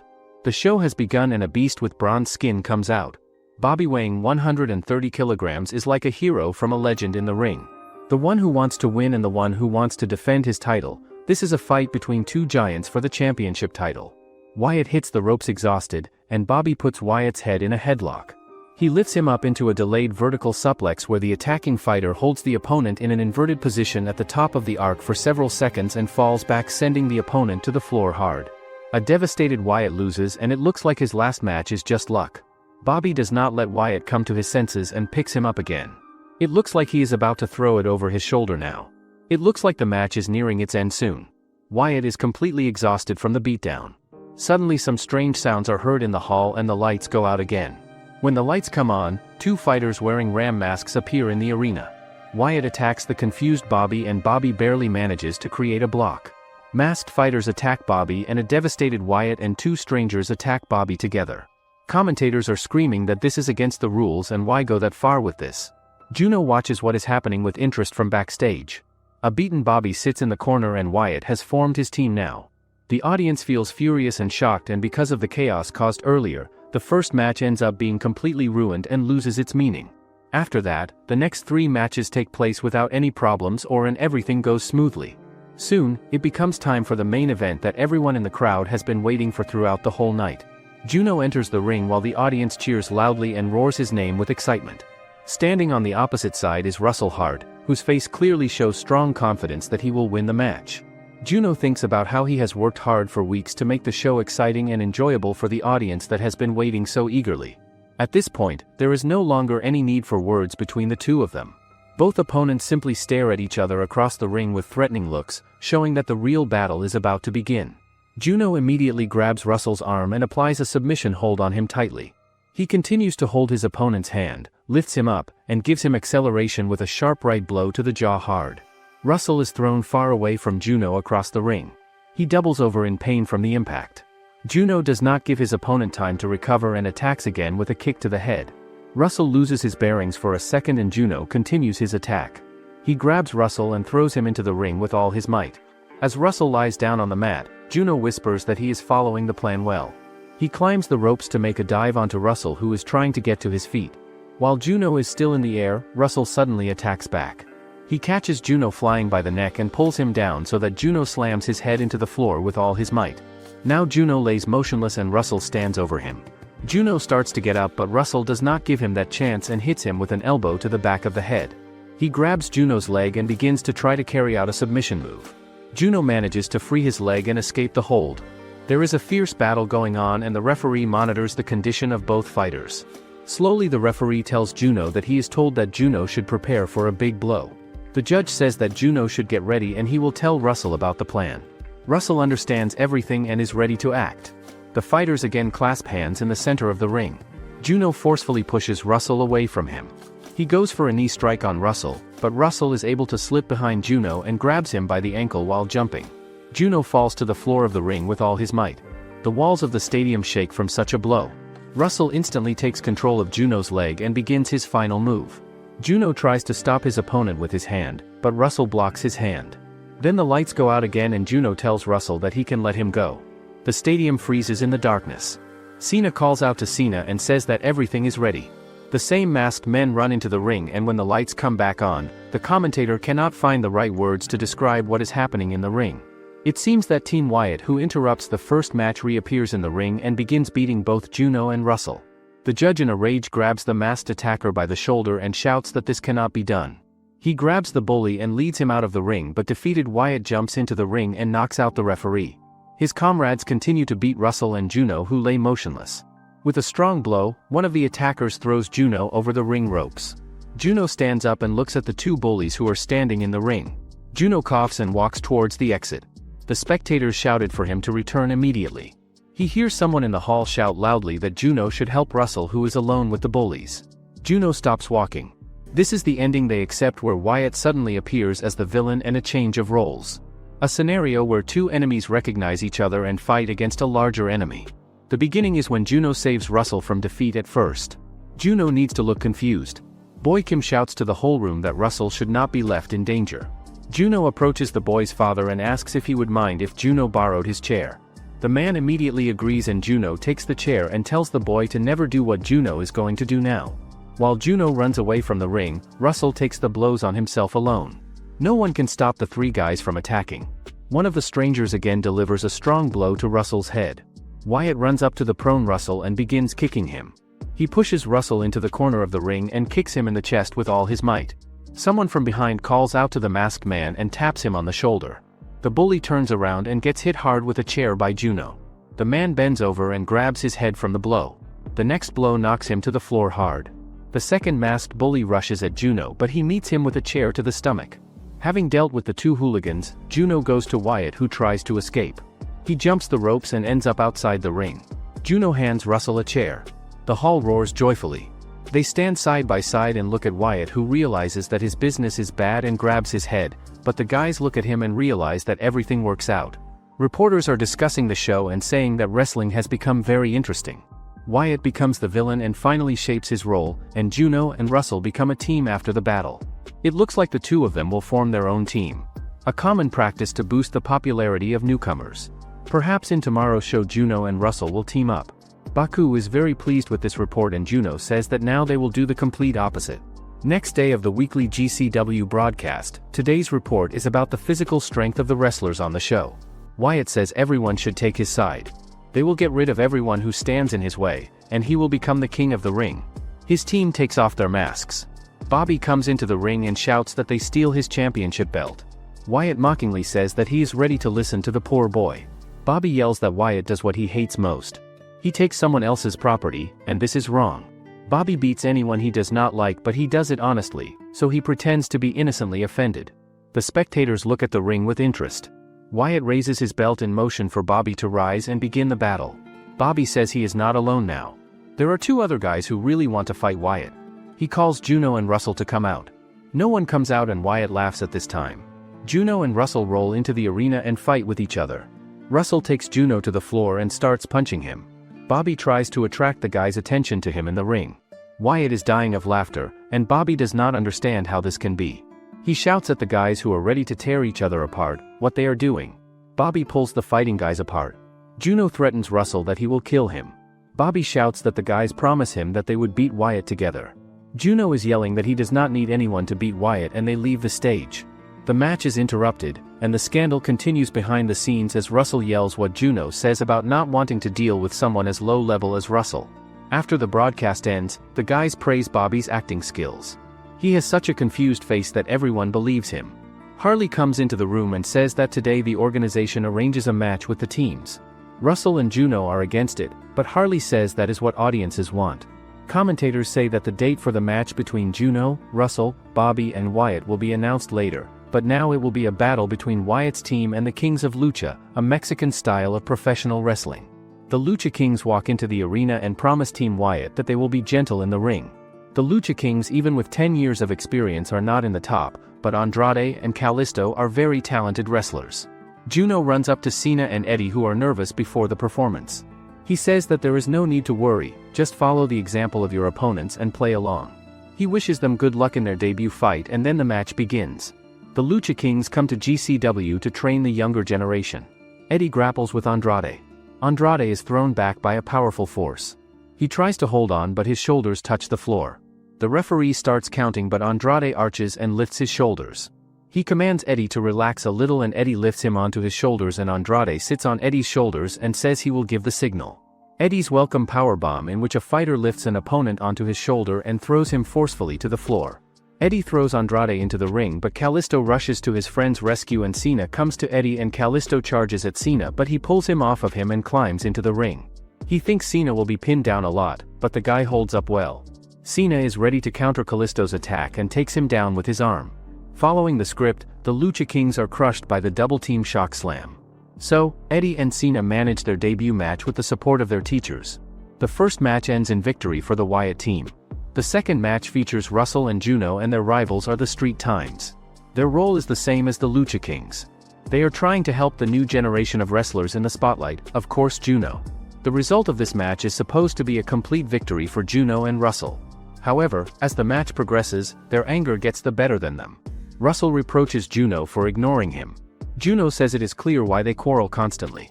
Two people who hate each other against a common enemy, and the outcome of this meeting is too obvious. Later, Baku calls Russell and Juno over, saying they are planning to do survey research. Russell tells Baku that Bobby asked Harley to help them work on their teamwork and will make them do something. Juno then asks Baku if he is planning to hold an audience poll based on the survey results, and Baku replies that this is exactly what he is thinking, since survey research will decide what that something should be. However, Juno believes that in the future, a script like this will definitely receive a strong and positive reaction from the audience, so he asks Baku if he wants to try something like a peer relationship improvement program instead. Juno then goes on to explain several ideas that do not seem very useful, all of which he believes could help increase audience response and interest. Even so, Baku responds by saying that the peer relationship improvement program is the safest and most reliable option for now. At that moment, Russell asks Baku why he is already talking as if the votes have been decided, when he previously said that the final decision would be made by the audience votes. Baku says that they are going to manipulate it. That surprises Russell, so he tells Juno that it looks like a scam, but Juno knows that as long as the result is good, it's all fine. After that, they decided to film the promo a couple weeks ahead of time by only inviting trustworthy people. Russell is still quite unsure and asks Juno if there is really a need for this now, as they should wait for the audience's votes and then decide based on the results. Juno says that this is much needed so that they can get at least some rest. People like Juno and Russell who work in different regions like them get more out of vacations, like meeting people they haven't seen in a while. Later that day, Juno goes out to eat at a restaurant where the worker tells Juno that he is a big fan of GCW because of Juno and Russell.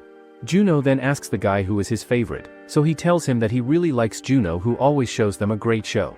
Later on, Juno finishes the recording, and because of that, he is given a 2-week vacation to rest. During this break, Juno decides to return to his hometown to meet his parents after a long time.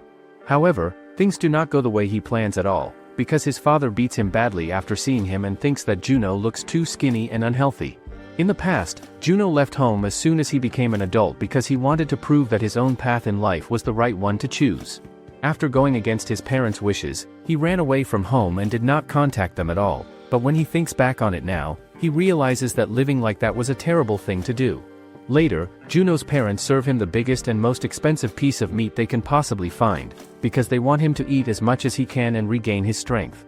That night, Juno's mother decides to invite people from the neighborhood over for dinner as well, and the first guests to arrive are the butcher, Mr. Park, along with his family. As soon as Mr. Park sees Juno, he asks why Juno looks so skinny, which makes Juno feel embarrassed and awkward, so he quickly changes the topic by asking Mr. Park about how he gets robbed the other day. Mr. Park explains that the robbers come with a gun, but he also has his butcher's knife with him, so he stands his ground and faces them without backing down.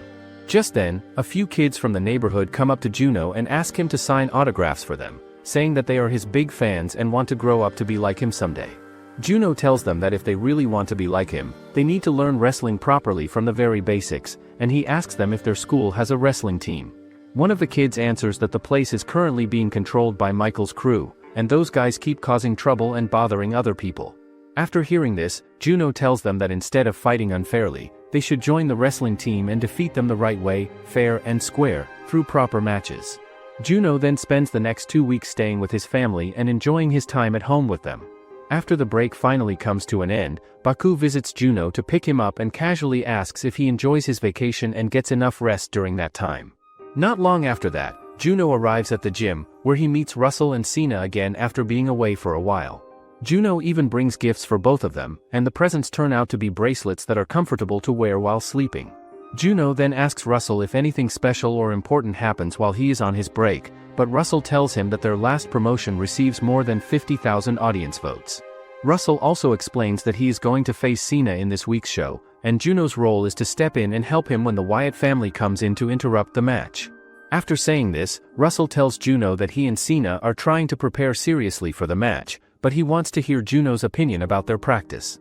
Russell and Cena then continue training together, and while watching them, Juno realizes that Cena's fighting style feels different this time, since he clearly understands what Russell is capable of, and it feels like every single move Cena makes is carefully planned and well choreographed.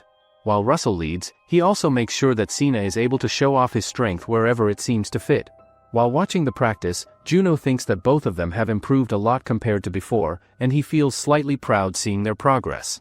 All of a sudden, Juno receives a phone call from his mother, who sounds worried and asks him if he happened to tell the kids at the party to break other people's legs. She then explains that the kids went ahead and broke the foot of a boy named Michael, and they told her that Juno was the one who advised them to do it.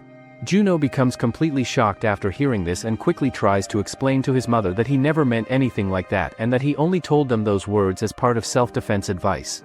2 days later, the match between Russell and Cena ends in chaos when it gets interrupted by the Wyatt family. During the fight, Juno suddenly runs into the ring like a hero and starts beating up the Wyatt family to protect and save Russell. At the very same time, Greg arrives once again at the director's office.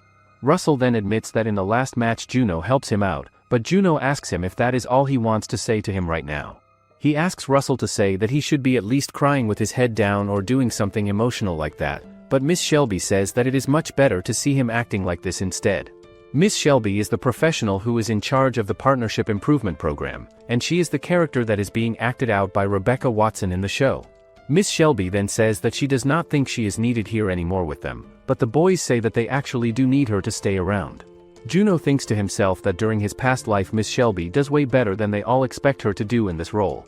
The next day, Juno runs into Rebecca and tells her that she does a good job with her performance, but Rebecca tells Juno that he is also cool because of him and his work. She gains some popularity as well for herself.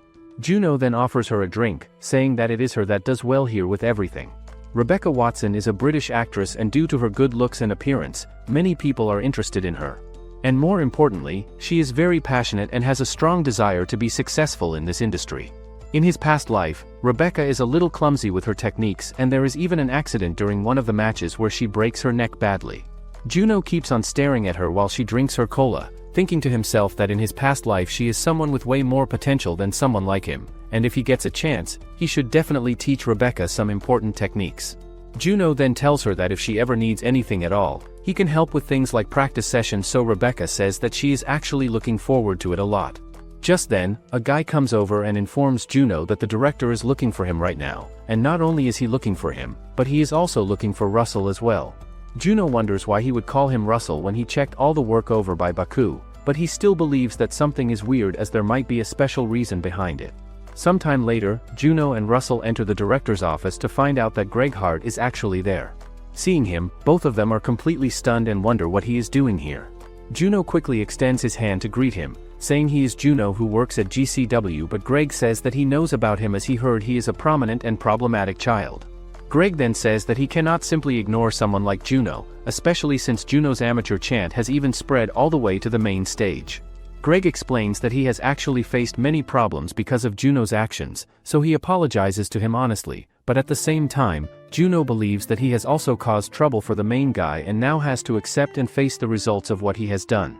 Even so, Greg reaches out and shakes Juno's hand, then says that if Juno truly feels sorry, he cannot play the role of an antagonist anymore, because that kind of influence is something Greg has not seen in a long time.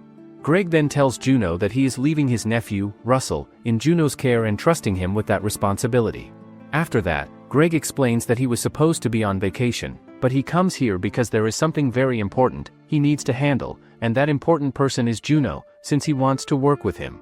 Greg also says that he wants to teach his nephew a few important things, but he feels that Russell is slowly going down the wrong path, and Juno feels unhappy about that situation as well. Later on, Greg takes Juno out to a practice session and tells him to distribute his power at the right moment when he is in the fighting ring. Greg then tells him to think about the back body drop technique because it is a simple and easy skill to get the attention of the people watching.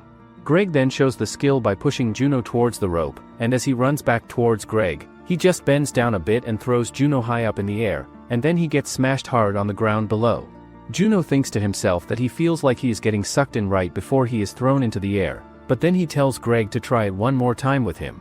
Juno then tries to hit Greg with an attack, but he dodges the attack easily and smashes him on the ground once again. However, Juno then thinks about the aesthetics of the moment, like moving quickly only during the exact moment when applying the techniques, and in order to create a more effective impact on the audience. While it does not seem like much at first, it is like production work in a movie scene. Greg then asks Juno when he thinks he actually applies power during the move, so others quickly say that it is either when he lifts him up or when he gets his arm around him. Greg then asks Juno about it directly, but he says that he is going to try it himself to figure it out, so Greg says that they should do the same thing again together. Greg then grabs Juno's shoulders tightly and tries to push him forward, making Juno think to himself that Greg already has a good idea about what to do. However, he knows that in order to do it better and more effectively, he is going to need to practically do it more times with practice.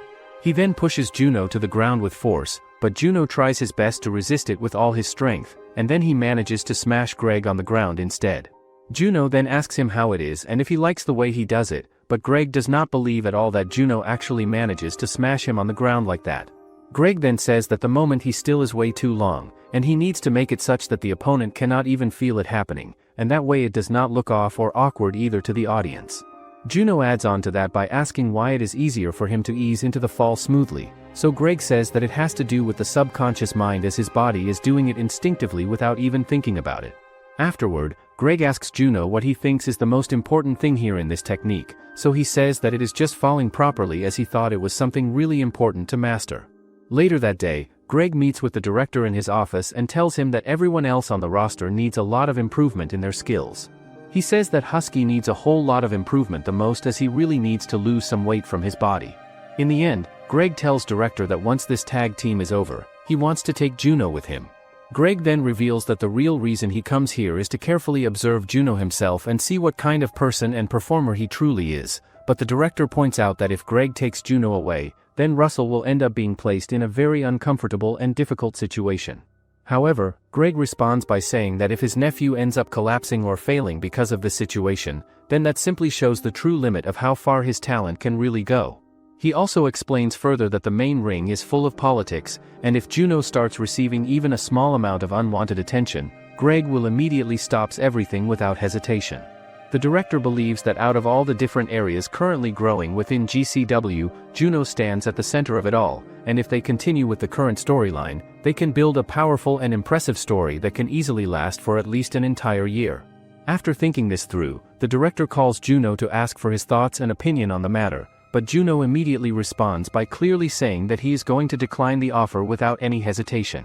Juno says that he still has so much to learn before he can make it to Maine, and his dream is to become a world champion, so he does not want any extra support or help from anyone to get there.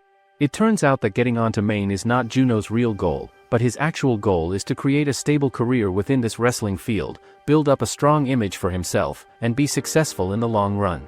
So, if he does not do that right now, he is going to lose any attention from fans in the long run and eventually fall under the influence of external sources and other people. The director then tells Juno to leave the office as he is going to call him if there is something important that comes up. Juno thinks to himself that the effect of promotions is really immense because not even 5 minutes have passed since the commercials say that Greg is going to appear and all of the tickets are already sold out completely. Later on, Greg tells Russell that it is going to be better for him if he distances himself from Juno because he has no honor as a wrestler and has no faith in anything. After that, the number of tickets that are sold and the speed at which they are getting sold is all possible because all of Greg's fans do not watch the GCW show. Soon enough, the fans in the crowd start booing really loudly at Juno, who is supposed to be the hero everyone is cheering for today. Juno then tells the director to make the orders so Greg can actually fight in the ring, but the director says that these are orders from the top and Greg is not allowed to participate except in segment and promotion matches. The director also says that even if Juno has to fight with Greg, there is not going to be any benefit from that because he is just going to get booed even more by the angry crowd. Juno says that he is going to face him with Russell because it is also going to create an interesting story for everyone. However, Greg likes the idea a lot and decides to do what Juno plans and suggests to him.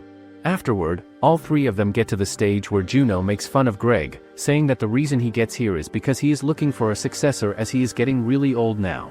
Juno then walks towards Russell and tells Greg that Russell is going to be even greater than him in the wrestling world. Russell gets weird and confused and asks Juno why he is bringing him up in a situation like this right now. Juno then tells him that he should use the history that is passed down by his uncle in a new and different way. However, Greg gets furious and angry and says that it does not matter what they talk about right now, so it is better that they should just come at him and fight. Greg then quickly charges towards Juno and manages to beat him up with strong attacks. He then grabs Russell's arm tightly and tries to break it with force, but Juno hits him from behind to stop him. Greg then manages to take down Juno to the ground, but at that exact moment, Russell jumps at Greg with his elbow attack from behind. Juno and Russell are now taking turns attacking Greg with their combined moves, but it turns out that Greg is instead subduing the two of them with his superior skills. After beating them up pretty badly, Greg picks up the microphone in his hand and says that if Russell and Juno are going to declare something big like this, they need to have the achievements first to back it up. He also tells them that in the next pay-per-view event, they should become the tag team champions like they are claiming. Hearing that statement, Juno thinks to himself that this is exactly the line he requests from Greg to say, and they have something new to overcome now, another task they need to complete together as a team. Thanks to Greg and his help, they gain some new fans who are interested in them, and they are going to become the tag team champions in the next pay-per-view event. The next day, Juno, Russell and Cena all come to say goodbye to Greg and thank him for everything he does for them. Greg then asks him where he learned everything he knows about wrestling, so Juno says that his start is from indie wrestling shows, but Greg says that it is hard to believe that it is indie because the moves he is using mostly seemed like the moves of experienced people who have been wrestling for years. Just like that, after the end of the show, Greg moved to the next location of the show by WWF and he really put in the work during his vacation time for the benefit of the GCW. Later on, Juno and Russell continue with their practice sessions together, thinking that tag team wrestling is where 4 wrestlers with teams of 2 fight versus each other in the ring. It is a match where they fight one-on-one and tag out with their teammates and continue the fight back and forth. 1 week ago, Juno tells Russell that they are the first tag team in the company, so they have to try their best to show off some really cool moves to the fans. He suggests that they should make 4 different moves together, but Russell says that he wants them to develop his character more in a more cowardly way or into someone who really likes flashy techniques a lot. Russell further tells him that for fancy technique moves, he is hoping that he would use the shooting star press, which is a hard move that requires both flexibility and skill to pull off correctly. Russell then shows his new move to Juno and Cena in the practice area, but Juno says that the name for his new finish move could be Crescent because it suits it really well. 1 week later, the first tag team match where Juno and Russell start to work together finally happens in the ring, and due to the continuous rule violations of the Lucha Kings team members, the referee is deterring them and warning them from doing it again and again during the fight. Russell then tags Juno, who enters the ring like a monster with lots of energy and power and quickly smashes the Lucha Kings with powerful attacks all around the ring. Juno manages to show some amazing performance in the ring with his skills and techniques, and finally the crowd starts cheering loudly for Juno and Russell as a team together. Juno manages to beat up one of the Lucha King members badly, but then the other one charges him with an attack. He then completely dodges his attack and kicks him straight in the body, so he gets easily subdued by a simple knee kick to the ground. The guy who is down on the mat is not doing anything at all, and everyone wonders if he is waiting for something to happen next. On the other hand, Russell goes to the top turnbuckle rope, and it seems like he is going for an air move from up high. This is the move that is created from the hit that Juno gets from Cena before, and it is called subdue the opponent with a knee kick first, and then Russell continues with his shooting star press technique afterward. Russell then jumps straight towards the guy on the ground below, and then he manages to win the match by pinning him down on the mat successfully. A couple of days later, in the semi-finals of the tag team tournament, two members of Team Wyatt are defeated by their opponents. Wyatt himself comes to celebrate the victory with his team. Their next opponent is the Juno and Russell tag team coming up.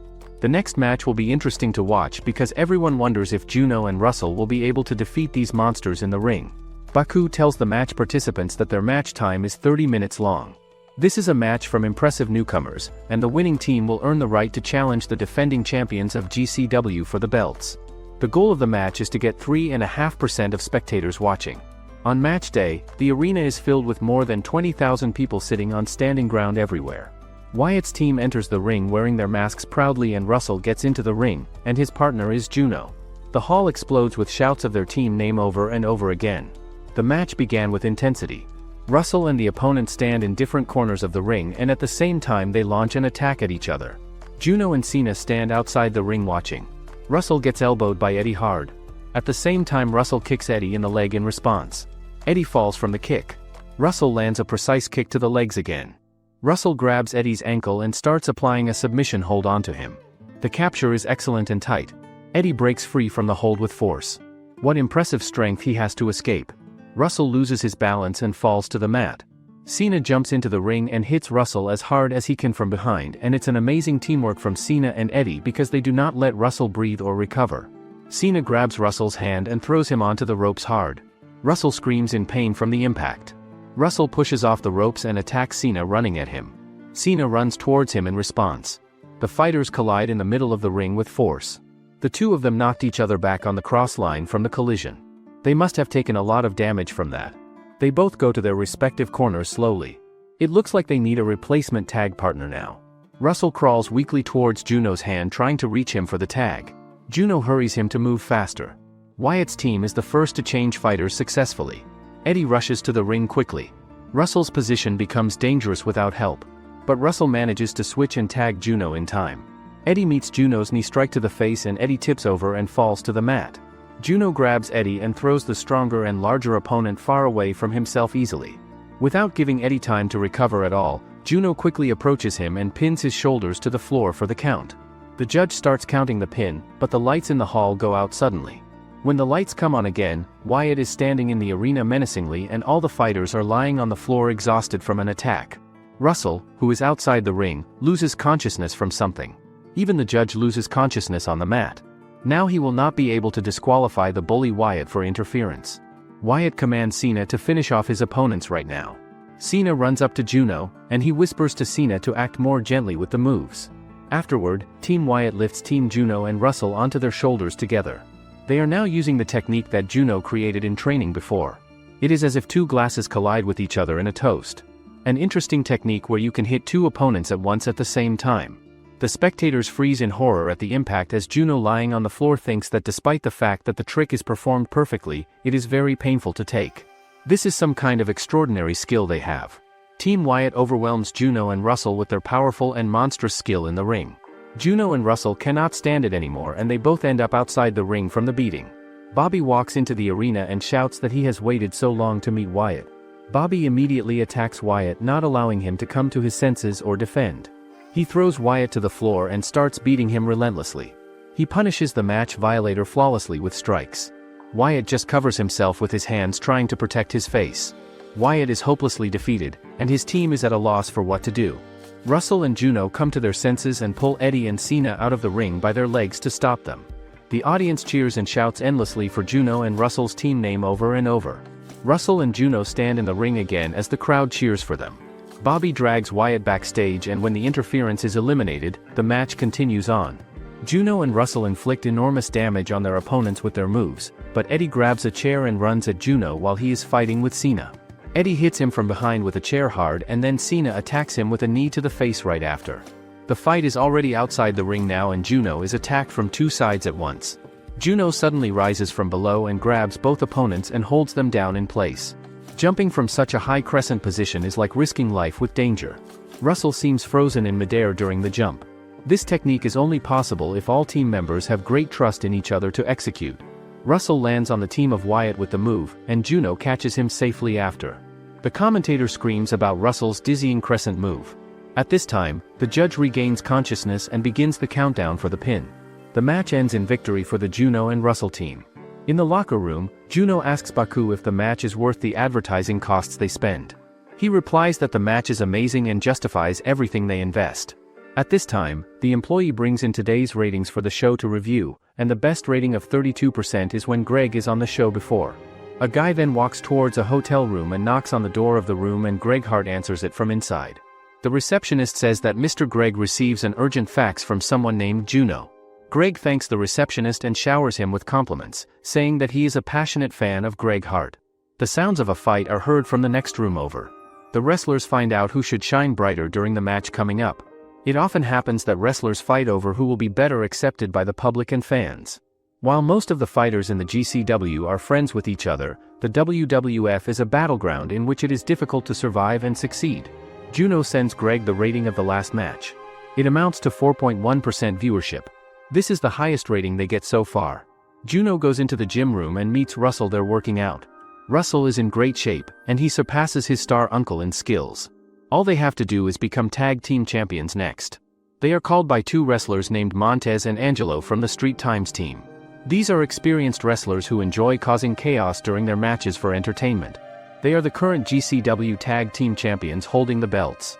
The match between Street Times and Juno and Russell's team receives a lot of praise from everyone. The guys dress up in other people's costumes, and the audience really likes it a lot. Additionally, the fighters' legs are tied during this match for comedy. There are no rules that prohibit leg tying, so the fighters do not violate anything at all. Montez jumps to Russell but loses his footing, and falling he hits him with his head in the stomach. They hit each other as they fall together. The commentator asks if it is even considered that they beat each other like that, and both fighters lay on the floor, and the referee begins the count for the pin. Juno begins his work and grabs the judge by the leg and drags him out of the ring. The judge insists to him that it is not in the script at all. But Juno replies that the audience will love it anyway. Angelo keeps up with Juno and pulls out the hidden tape they have. The guys tie the legs of the judge to the joyful screams and laughter of the audience watching. Montez and Russell lie in the ring and swear at their partners for the chaos. Angelo is delighted with the match because it is a lot of fun. The tag team championship match is not only funny but also interesting to watch. Flying knee strike from Juno hits Angelo in the neck hard. It is followed by crescent from Russell, which falls from a height onto the lying Angelo below. The judge counts for the pin, which makes the audience rejoices at the result. Winners are announced as Russell, Hart and Juno. That surprises everyone. Some people might think it is all fake, like costumes that are changed for greater effect, or overacting to create the mood, or a match with a predetermined result.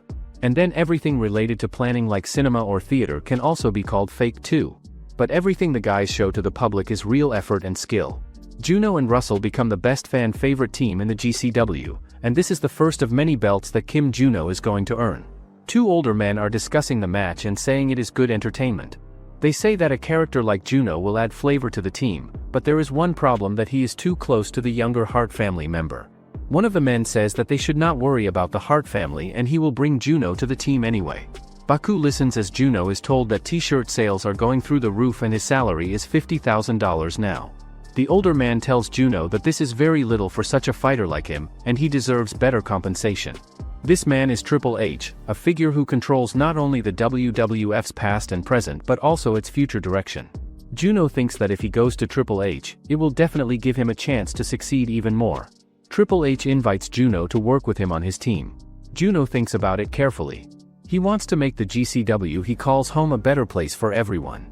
in order to prove to the whole world the value of every fighter present here, and in the end make Juno worth more than in his previous life before. Juno is the man who will become the god of professional wrestling eventually.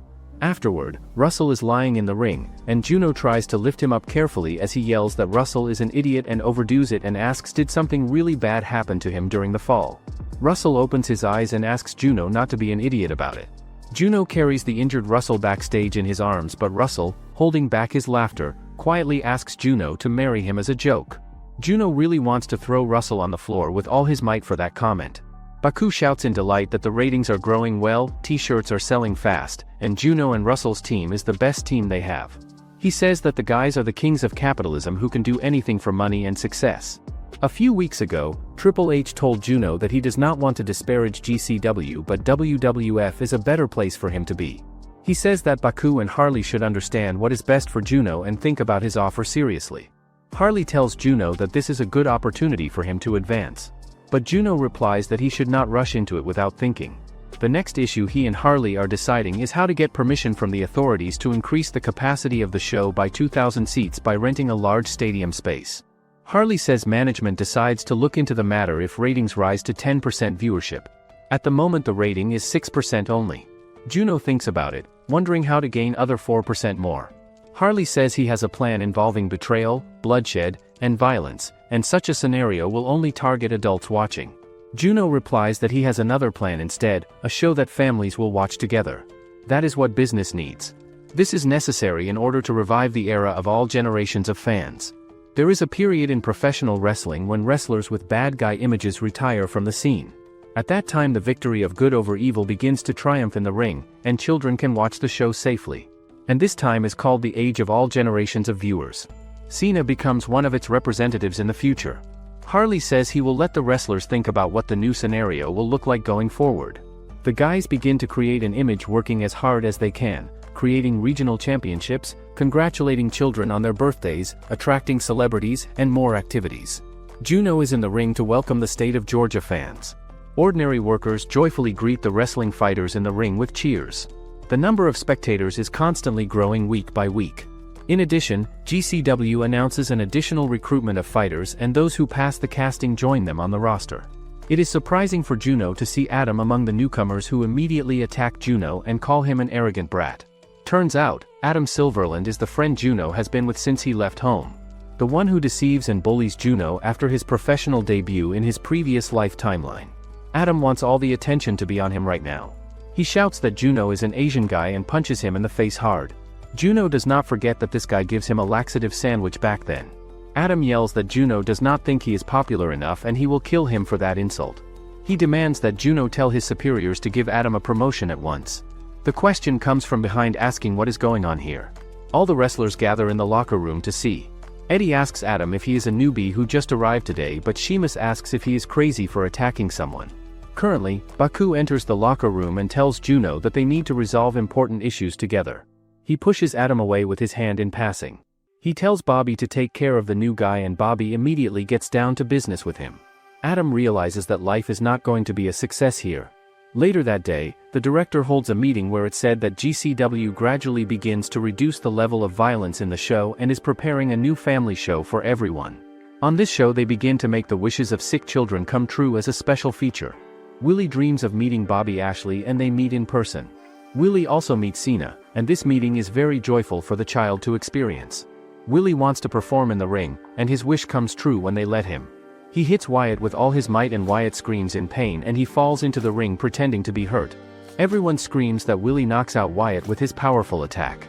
The nurse who accompanies Willie says that she does not understand professional wrestling before this, but now she sees that their work is hard and good for the community. On the radio show All About Wrestling, the hosts say that the duo of Juno and Russell should hand over the title this time, despite the fact that they are the most popular team right now. Afterward, the commentator talks about Juno and Russell's tag team and how they are the most popular team right now in the entire wrestling scene.